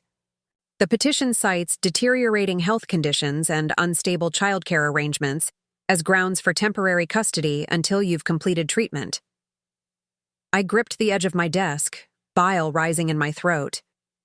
"That's absurd. I have a comprehensive care plan in place. The twins are thriving despite everything." "I know that, and will fight this vigorously," Harriet assured me. "But I need to warn you, they've hired Brandon Mills. He's aggressive, especially in grandparents' rights cases." The name was vaguely familiar. "Isn't he the attorney who was in the news last year for that custody battle between parents and grandparents?" "The same. He specializes in presenting grandparents as stable alternatives to challenging parental situations." Her voice softened slightly. "Megan, I have to ask, did you ever discuss custody arrangements with your parents? Even casually? Anything they might construe as agreement?" I thought back through my interactions with my parents before and after my diagnosis. Absolutely not. The opposite, in fact. I've repeatedly refused their occasional offers to take the twins off my hands for a weekend. They showed no interest in being involved grandparents until now. Good. That will help our case. I could hear papers shuffling on her end. Their petition includes some troubling claims. They're suggesting you've become erratic since your diagnosis, that your judgment is impaired by medication, and that you've surrounded the children with inappropriate strangers rather than family. My hands began to shake with a mixture of fear and rage. By inappropriate strangers, do they mean the trained volunteers from cancer support organizations? The neighbors who've been helping? My support group friends? Precisely. They're painting a picture of a chaotic household managed by rotating caregivers with no vetting or consistency. That's a complete distortion, I said, my voice rising.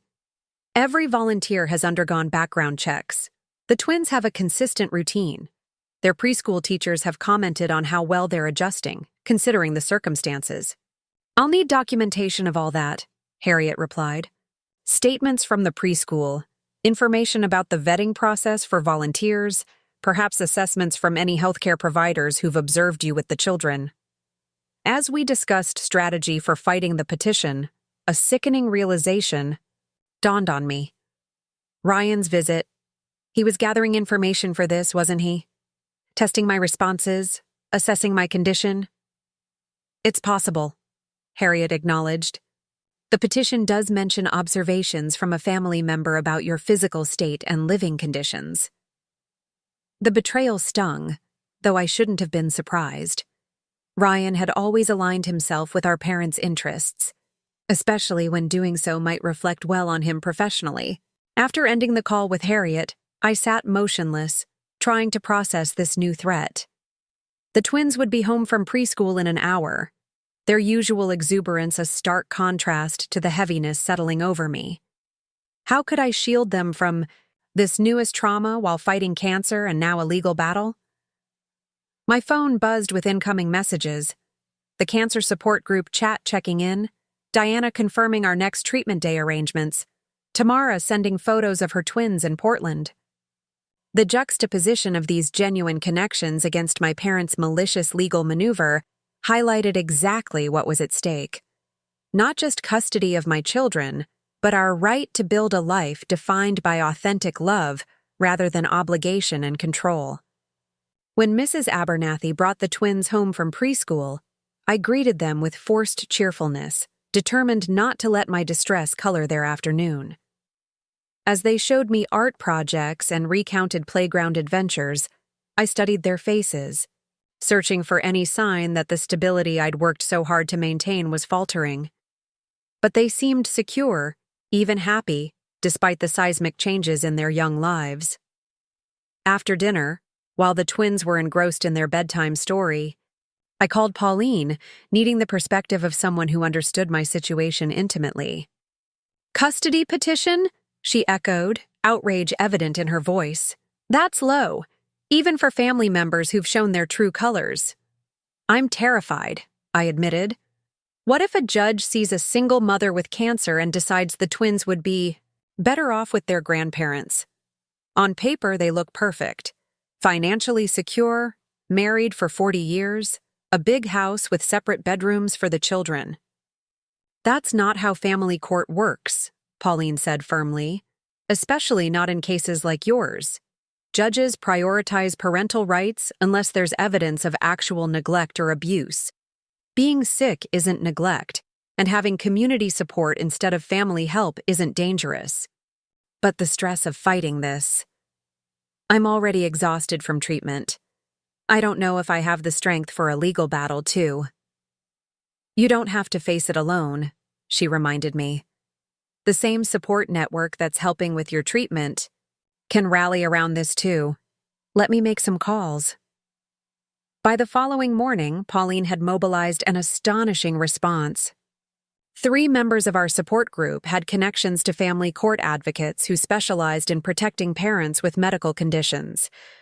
A social worker from the hospital offered to provide a formal assessment of my home environment and parenting capacity during treatment. Even my oncologist, Dr. Patel, volunteered to submit a statement about how well I was managing my care plan while maintaining appropriate arrangements for the twins. The court date was set for 3 weeks later, strategically scheduled between my treatment sessions when I would be at my physical strongest. Harriet worked tirelessly to build our case, gathering documentation from every corner of my support system. The preschool director wrote a glowing assessment of the twins' adjustment and my continued engagement as a parent, despite my health challenges. Cancer Care Companions provided records of their volunteer screening process and the consistent scheduling they maintained for the twins. Even Mrs. Abernathy and other neighbors submitted letters testifying to the stable, loving environment I maintained for my children. As the hearing approached, my parents escalated their pressure tactics. They sent a series of emails alternatively threatening and cajoling, suggesting we could work something out without court involvement if I would be reasonable. My father called my remaining freelance clients, introducing himself as my concerned parent and suggesting they might want to reconsider arrangements with someone in my condition. Fortunately, my clients were universally disgusted by this tactic and immediately informed me. Most distressingly, they attempted to visit the twins' preschool, presenting themselves as authorized pickup people despite not being on the approved list. The director, already aware of the situation, politely but firmly turned them away and immediately notified me. The day before the hearing, Ryan appeared at my door unannounced. His expression was a mixture of discomfort and determination as he asked to come in. "I'd rather speak here," I said, remaining in the doorway. The twins were at a special activity day arranged by Cancer Care Companions, specifically to give me time to prepare for court. "This has gotten out of hand," Ryan began. "Mom and Dad are genuinely concerned about the twins' welfare. So concerned that they refused to watch them during my treatment and then filed for custody when I found alternative arrangements." He shifted uncomfortably. "They regret their initial response. They weren't thinking clearly." "And now they are? Now that they've hired an aggressive attorney, tried to undermine my livelihood, and attempted to remove my children from school without authorization?" "They're worried," he insisted. "Your cancer is serious, Megan. What happens to the twins if I die?" I finished bluntly. "I've made arrangements with Tamara and Dave in Portland. They're named as guardians in my will, which has been properly executed and filed." This clearly surprised him. "You've named friends as guardians over family?" "Friends who have been there for me consistently? Yes. Over family who see my children as inconveniences until they can be used as leverage." Ryan's professional facade cracked slightly. "That's not fair, isn't it? When did you last spend any meaningful time with Ellie and Noah? Do you even know which one is allergic to strawberries? Which one sleeps with a nightlight? What their favorite books are?" His silence was answer enough. "This isn't about the twins' welfare," I continued. "It's about control and money. Mom and Dad are furious that I stopped financing their retirement to pay for my cancer treatment. They're using my children as pawns to punish me and potentially gain access to any insurance money or assets if something happens to me." "That's a serious accusation," Ryan said stiffly. "It's the truth. And I suspect you know it, which makes your participation in this even more disappointing." He looked away, unable to meet my gaze. "They're our parents. They raised us. They raised us to feel perpetually indebted to them for doing the bare minimum," I corrected. "I'm breaking that cycle with my children." After a moment of uncomfortable silence, Ryan reached into his briefcase and withdrew a manila envelope. "I came to give you this. It's their settlement offer." I didn't take it. "There's nothing to settle. They have no case. You should review it anyway. Going to court tomorrow will be stressful for everyone. This offers a compromise." "What kind of compromise?" He hesitated. "They'll withdraw the custody petition if you agree to structured visitation rights and resume financial support at a reduced level, $1,000 monthly instead of the previous amount." The audacity was breathtaking.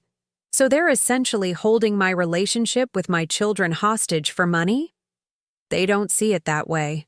Ryan replied weakly. How do they see it then? Explain it to me. He couldn't. After another awkward moment, he returned the envelope to his briefcase.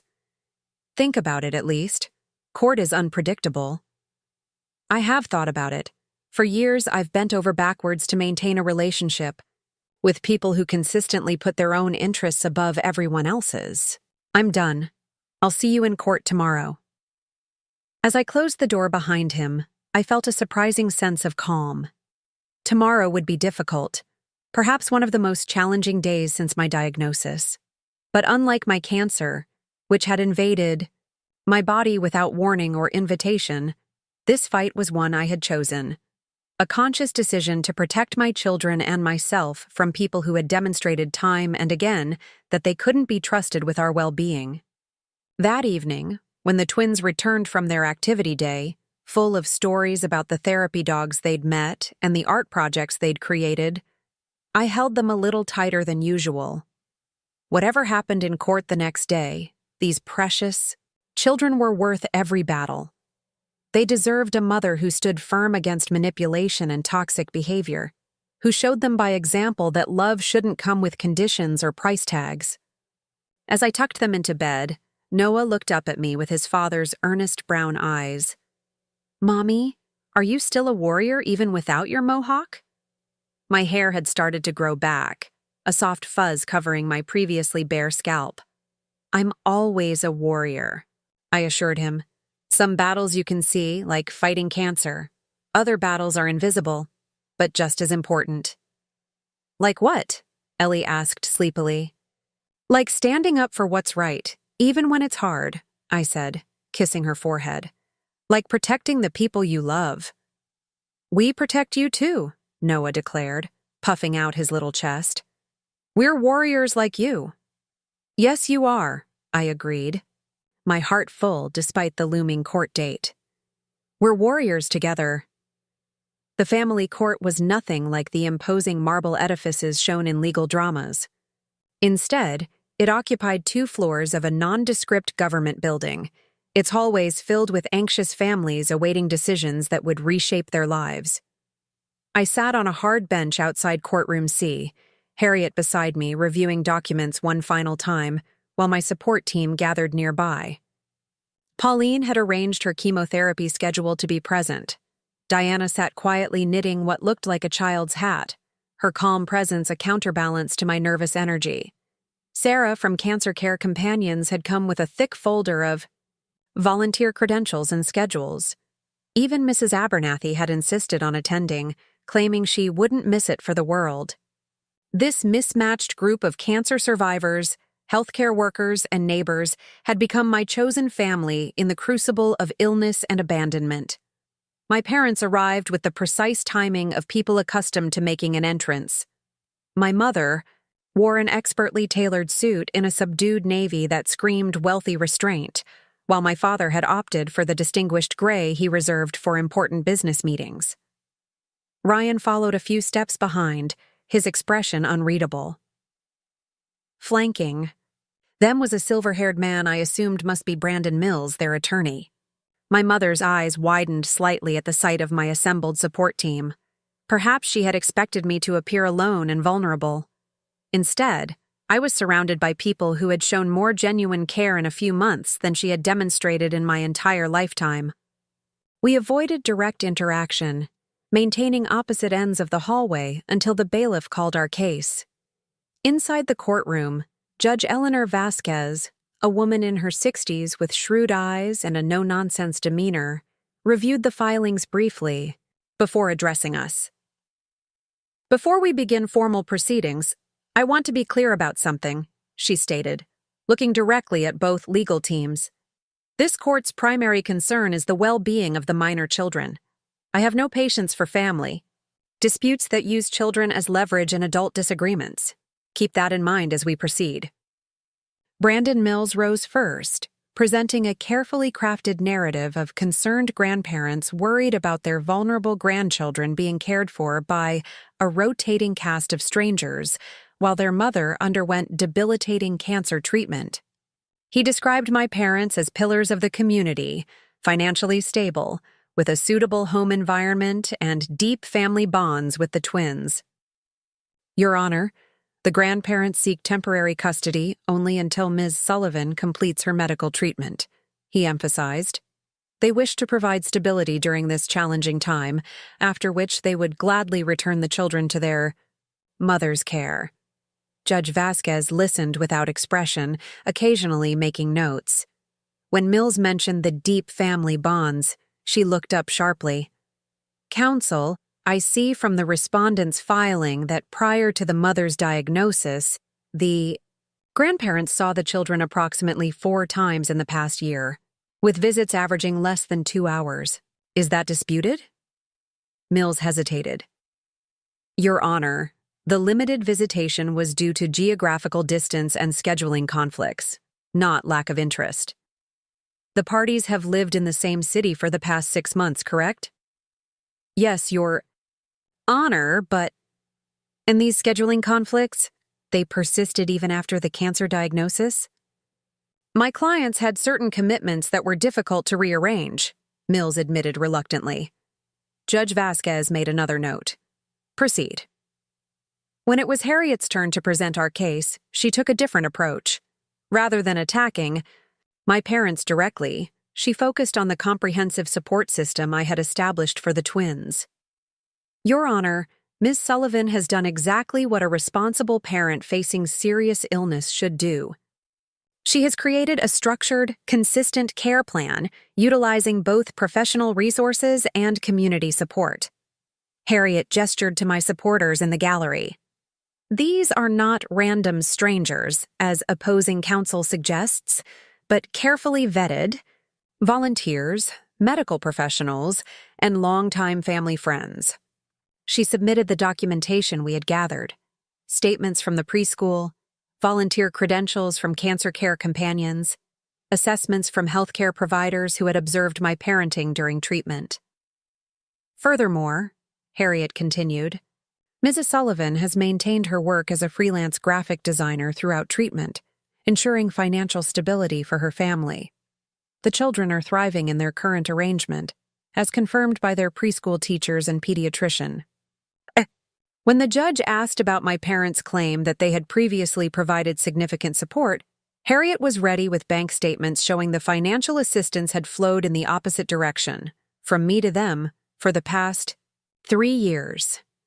Ms. Sullivan supported her parents' early retirement with monthly payments of $2,200, which she continued even after her husband's death left her as a single mother.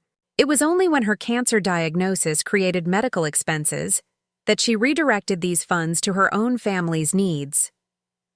The revelation seemed to surprise Judge Vasquez. She turned to Mills.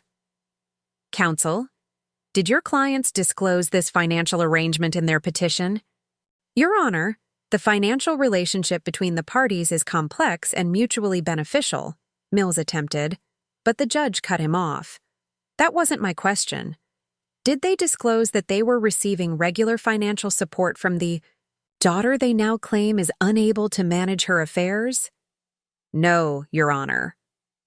The judge's expression tightened. I see. The most difficult moment came when Brandon Mills called my mother to testify. She presented a carefully curated version of our relationship, describing herself as a devoted grandmother who had always been there for her daughter and grandchildren. When questioned about refusing to help during my treatment, she claimed a miscommunication about dates and importance. We thought it was a routine appointment, not an emergency situation, she insisted, her voice trembling with manufactured emotion. If we had understood the severity, of course we would have been there. Harriet's cross-examination was surgical. Mrs. Sullivan, did you receive a text message from your daughter explicitly stating she needed help during her first chemotherapy treatment? I don't recall the exact wording, my mother hedged. Harriet presented the text message records. The message reads, Mom, I need your help. My first chemo treatment is scheduled for Tuesday at 9 a.m. The oncologist says it will be intense and I'll need someone to watch the twins. Can you please help? Did you receive this message? Yes, but... And what was your response? My mother's composure slipped slightly. We had prior commitments. What commitments specifically? Robert had his investment group, and I had the wine tasting society. These are long-standing social and business obligations. More important than your daughter's cancer treatment? Objection, argumentative, Mills interjected. Sustained, Judge Vasquez ruled, but her expression suggested the point had been made. When it was my turn to testify, Harriet guided me. Through a calm explanation of my diagnosis, treatment plan, and the arrangements I'd made for the twins. I described the support network I'd built and the consistent routine we maintained despite the challenges of cancer treatment. During cross-examination, Mills attempted to portray me as physically incapable of caring for young children. Ms. Sullivan, have you experienced severe fatigue during your treatments? Yes, especially in the days immediately following chemotherapy. Nausea? Weakness? Cognitive effects, sometimes called chemo brain? All common side effects, yes. That's why I've arranged appropriate support during those periods. Wouldn't it be simpler and more stable for the children to stay in one home with their grandparents during your recovery, rather than navigating this complex network of volunteers and neighbors? I met his gaze directly. No, it wouldn't. My children are thriving in their home environment despite the challenges. They have consistent caregivers who follow our established routines. Moving them to grandparents they barely know, who have shown little interest in their lives until now, would be traumatic and unnecessary. Mills shifted tactics. Your mother testified that there was a miscommunication about the severity of your medical situation. Isn't it possible you didn't clearly communicate the urgency of your needs? No, I said firmly. I explicitly asked for help with childcare during chemotherapy. Their response was that they had a wine tasting and couldn't rearrange their schedules. And yet you immediately cut off financial support that they had come to depend on? I redirected money that I could no longer afford to give them toward medical expenses and childcare for my children. As a parent, my first responsibility is to my children's needs, not my parents' lifestyle choices. Judge Vasquez intervened at this point. Mr. Mills, I failed to see how the respondent's decision to prioritize her children's needs over optional financial support to able-bodied adults is relevant to the custody question. Mills retreated, and the judge called a brief recess before issuing her ruling. In the hallway, Harriet squeezed my hand reassuringly. You did well in there. The judge seems to see through your parents' claims. When we returned to the courtroom, Judge Vasquez delivered her decision with decisive clarity. Having reviewed all evidence and testimony, this court finds no basis for granting emergency custody to the petitioners. The children are currently in a stable, loving environment with appropriate support systems in place. The respondent has demonstrated remarkable resourcefulness in ensuring her children's needs are met while undergoing medical treatment. She turned her attention directly to my parents. Furthermore, this court is troubled by several aspects of the petitioner's case. The attempt to gain custody appears motivated more by financial considerations and control than by genuine concern for the children's welfare.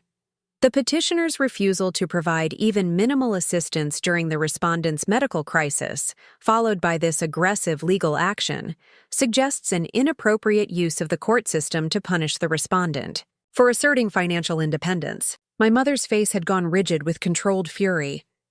My father stared at the floor, a muscle working in his jaw. The petition for emergency custody is denied. Additionally, given the concerning behavior exhibited by the petitioners, including unauthorized attempt to remove the children from school and contacting the respondent's clients to undermine her livelihood, this court is issuing a temporary restraining order prohibiting the petitioners from contacting the respondent or her children for a period of 90 days. Judge Vasquez looked directly at me. Ms. Sullivan, after the 90-day period, if you wish to establish supervised visitation, you may petition the court. However, this will be entirely at your discretion. With a final tap of her gavel, it was over. My parents exited swiftly, not looking in my direction, while Ryan lingered briefly, his expression conflicted. For a moment, I thought he might approach me, but instead, he nodded once in what might have been acknowledgement before following our parents out. Outside the courthouse, surrounded by my support team, I felt something shift inside me, a weight lifting that I hadn't even realized I'd been carrying. For decades, I had measured my worth against my parents' impossible standards, seeking approval that was perpetually withheld. The court's validation of my parenting and rejection of their claims marked a definitive end to that cycle. "Ice cream," Pauline declared, linking her arm through mine. "This calls for celebration ice cream." "I should get home," I protested weakly. "The twins will be finished with preschool soon." "Already arranged," Diana smiled. "Mrs. Rodriguez is bringing them to Sweet Scoops at 4 o'clock to meet us." We planned for either outcome, but we were betting on this one. They had believed in me even when I hadn't fully believed in myself. At the ice cream parlor, watching the twins devour chocolate sundaes while chattering excitedly with the various members of our unconventional family, I felt a profound sense of gratitude. Cancer had taken much from me. My health, my energy, my hair, my sense of invulnerability. But it had also stripped away pretense and pretending, forcing me to distinguish between relationships based on obligation and those founded on genuine care. The most surprising transformation wasn't physical, but emotional. For the first time in my adult life, I felt truly liberated from the need to earn my parents' approval. Their rejection, which had once seemed like my greatest failure, now revealed itself as a doorway to authentic connection with people who accepted me exactly as I was. Cancer, struggles, imperfections, and all. That evening, as I tucked the twins into bed, Ellie looked up at me with solemn eyes. "Mommy, are you happy now?" The question caught me off guard. "Why do you ask that, sweetie?" "You're smiling with your eyes today. Sometimes you smile just with your mouth, but today it's your whole face. Children notice everything." "Yes, I am happy," I told her truthfully. "We have wonderful people in our lives who care about us very much." "Like a chosen family," Noah piped up, proud of the new phrase he'd apparently picked up. "Miss Diana said we have a chosen family who loves us even if they don't have the same blood." "Miss Diana is very wise," I agreed, my heart full. As I closed their bedroom door, leaving the soft glow of constellation nightlights watching over their sleep, I reflected on how profoundly our lives had changed in just a few months. Cancer had brought unexpected gifts alongside its undeniable hardships. A community of supporters, a clearer sense of priorities, and perhaps most importantly, the courage to define family based on love and actions rather than biology and obligation. The road ahead remained daunting. I still had months of treatment to endure, financial challenges to navigate, and the looming uncertainty of prognosis that every cancer patient carries.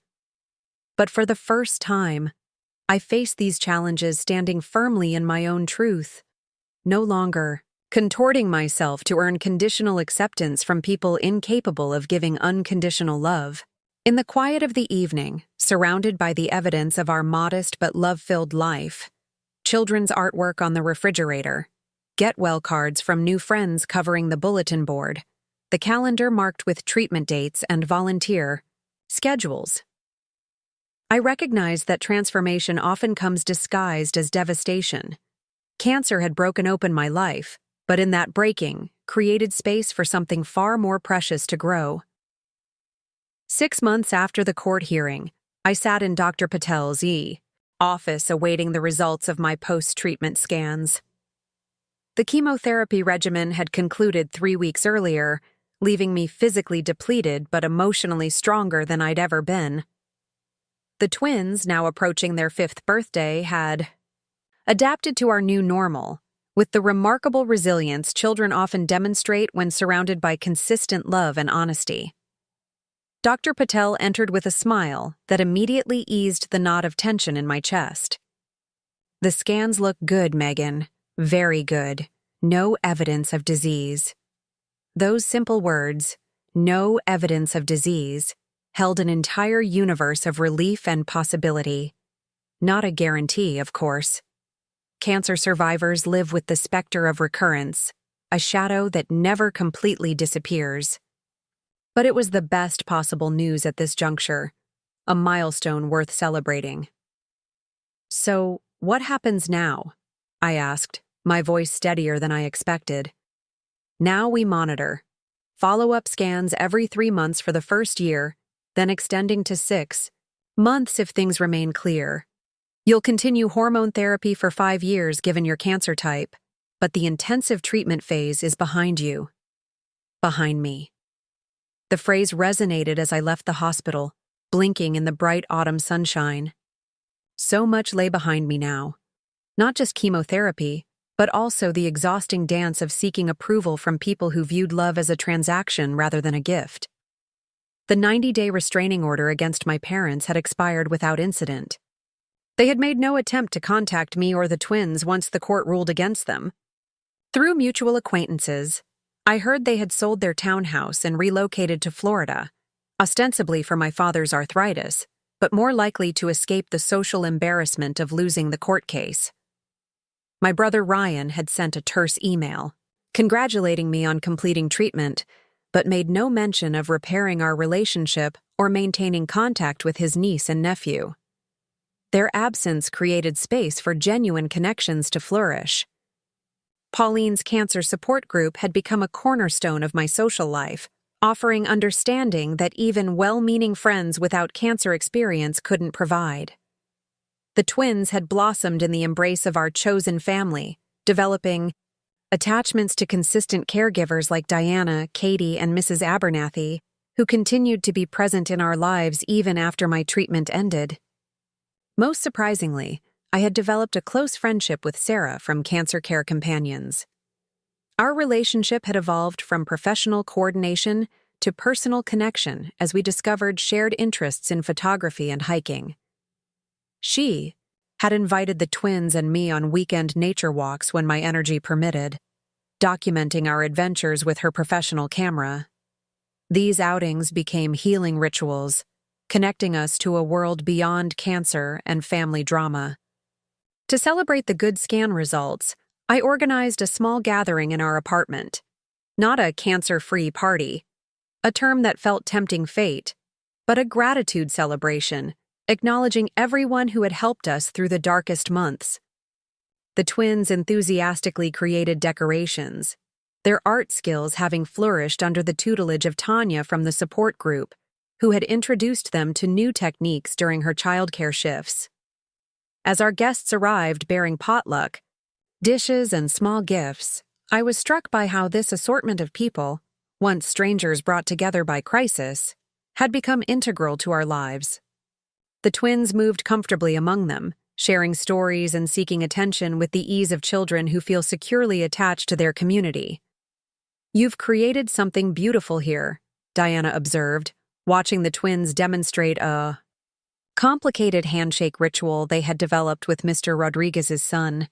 Not many people could turn cancer and family rejection into this.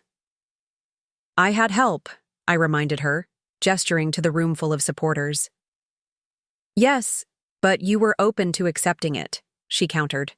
"That's rarer than you might think. Many people in your situation would have either retreated into isolation or capitulated to their parents' demands just to avoid conflict." Her observation gave me pause. The Megan of a year ago might indeed have done exactly that, sacrificed her autonomy and her children's emotional well-being to maintain a superficial peace with her parents.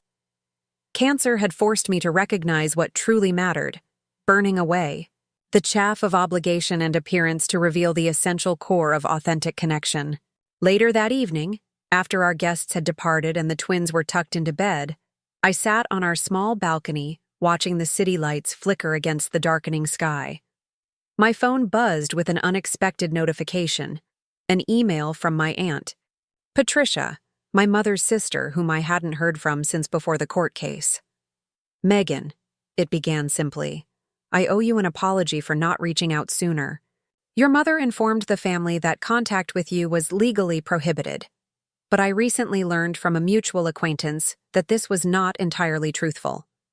More importantly, I heard about your completed treatment, congratulations, and wanted to connect.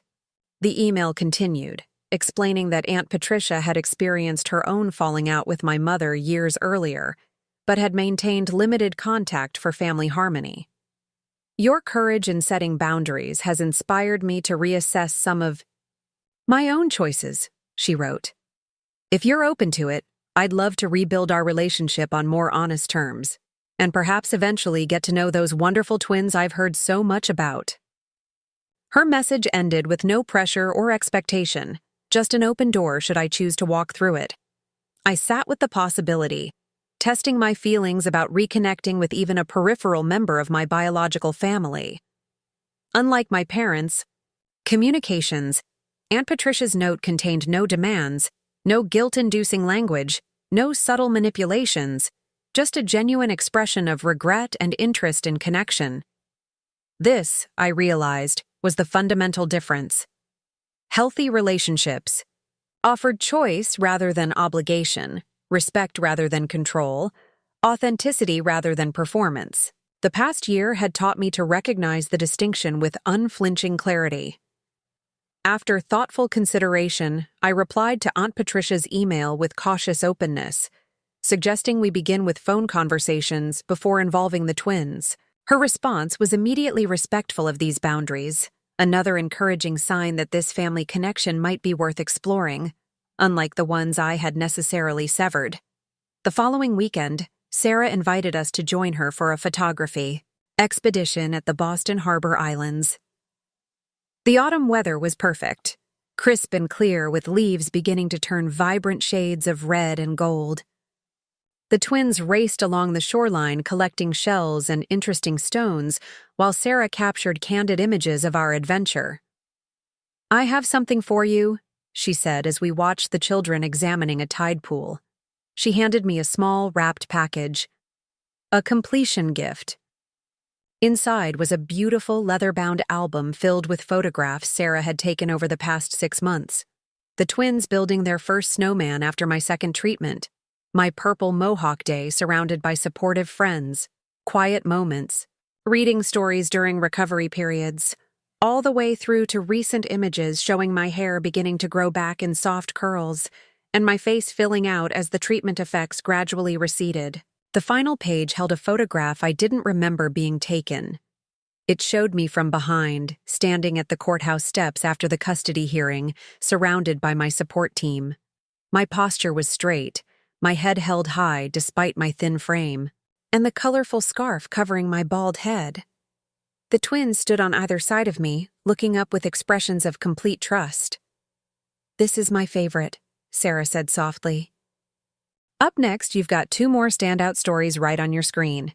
If this one hit the mark, you won't want to pass these up. Just click and check them out. And don't forget to subscribe and turn on the notification bell so you don't miss any upload from us.